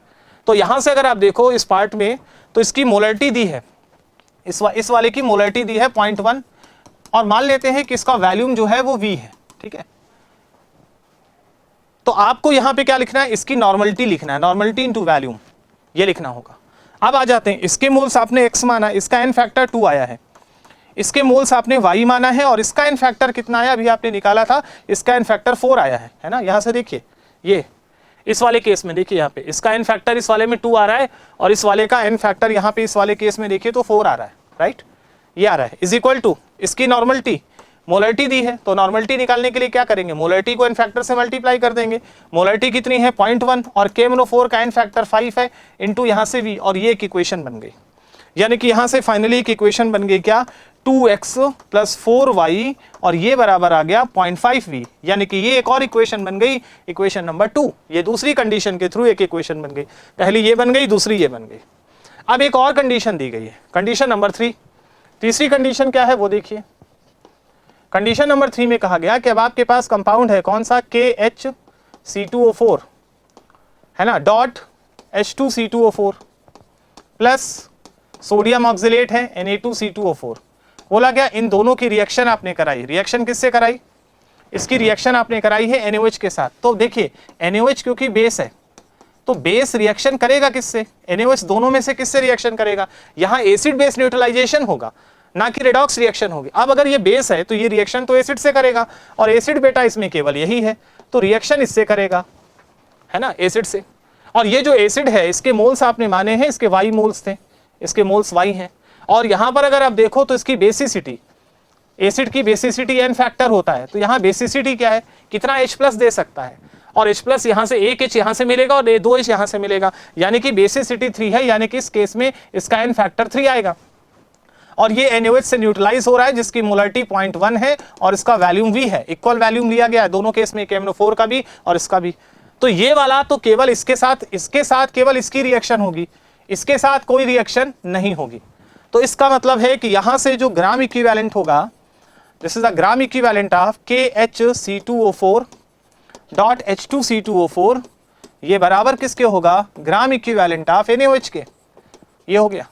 तो यहां से देखिए इसका ग्राम इक्विवेलेंट, इसके मोल y, और यहाँ इसका n फैक्टर होगा 3, और यहाँ पे इसकी नॉर्मलिटी मोलरिटी बराबर होगी क्योंकि n फैक्टर 1 है, तो ये आएगा 0.1v, और इस तरह से यहाँ 3y बराबर 0.1v बन गया। तो एक इक्वेशन आपकी इक्वेशन नंबर 3 ये बन गई। 3 इक्वेशन है, 3 अननोन है x, y और v, तो 3 इक्वेशन 3 अननोन, इसको सॉल्व किया जा सकता है। पहली इक्वेशन क्या थी, चलो एक साथ लिख लेते हैं। अगर आप ध्यान से देखो, पहली इक्वेशन ये थी 134x प्लस 218y बराबर 1, तो चलो पहली इक्वेशन लिखते हैं 134x प्लस 218y बराबर 1, पहली इक्वेशन ये। दूसरी इक्वेशन क्या आई थी, इसके पहले वाले पेज पे देखो, 2x प्लस 4y बराबर 0.5v, यानी कि यहां से आएगा 2x प्लस 4y, और ये वैल्यू कितनी आई है, दिस इज द 0.5v। और तीसरी इक्वेशन कौन सी बन गई बेटा, ये वाली बन गई क्या, 3y is equal to what, 0.1v। अब आपके पास 3 इक्वेशन है, 3 अननोन है, इस इक्वेशन को आसानी से सॉल्व कर सकते हो, और सॉल्व करके इस क्वेश्चन का आंसर निकाला जा सकता है। x निकाल सकते हो, y निकाल सकते हो और v निकाल सकते हो। जैसे यहाँ से आप वो यहाँ से अगर आप देखो तो 3y की वैल्यू 0.1v है, आप इसको यहाँ रिप्लेस कर सकते हो। मतलब इन तीनों इक्वेशन को सॉल्व करो, x, y और v 3 इक्वेशन है, इसको बेटा सीधा सीधा सॉल्व करना है, सॉल्व करके आपको आंसर मिल जाएगा। और जब आप इसको सॉल्व करोगे तो सॉल्व करके दोनों की वैल्यू आपको पता चल जाएगी। जब आप इसको सॉल्व करोगे तो यहाँ से बेटा आपको क्या मिल जाएगा, इस पूरे इक्वेशन में देखो यहाँ पर है ये x चाहिए, y चाहिए और v चाहिए, 3 इक्वेशन है, और आपको यहीं से वैल्यू को सॉल्व करना है। तो यहाँ से आप इसको आसानी से सॉल्व कर सकते हो, और जब इसको सॉल्व करोगे तो यहाँ से y आ जाएगा बेटा, y आ जाएगा 0.001047, ये y आ जाएगा। सॉल्व करके देख लेना, y यही आएगा।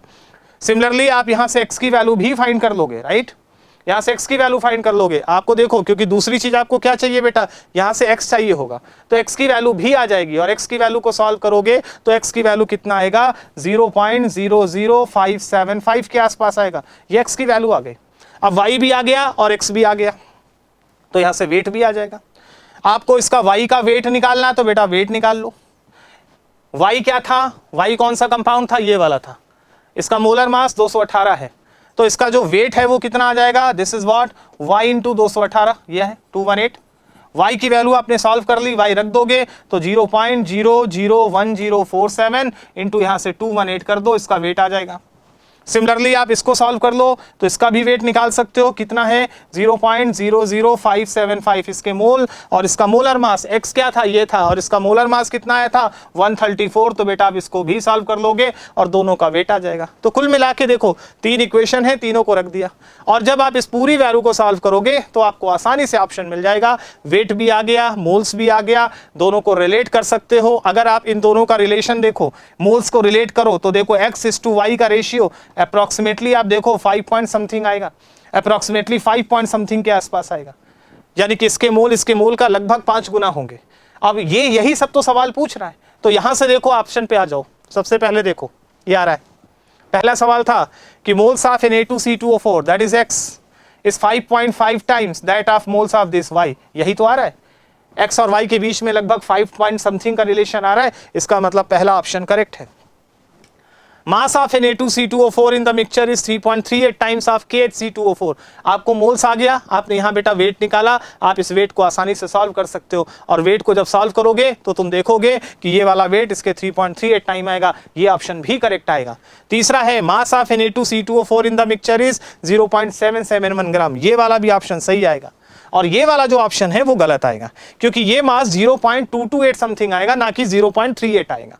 तो ये वाला ऑप्शन जो है गलत है, पहला, दूसरा और तीसरा ऑप्शन करेक्ट है। तो आप देखो कि सिंपल, मतलब कोई बहुत बड़ा सवाल नहीं है, सवाल देखने में बहुत बड़ा लग रहा है, लेकिन आपने क्या किया, इक्विवेलेंस रिलेशन लगाया, मोल इंटू एन फैक्टर का कॉन्सेप्ट लगाया। इक्विवेलेंस रिलेशन बहुत बड़े बड़े सवाल को बहुत आसान बना सकता है, जो रेडॉक्स रिएक्शन में आप पढ़ते हो, मोल कॉन्सेप्ट में आप पढ़ते हो, और उसी का हम लोगों ने यूज किया। देखने में सवाल खतरनाक लग रहा था, लेकिन आपके बेसिक कॉन्सेप्ट से बना हुआ सवाल है बेटा।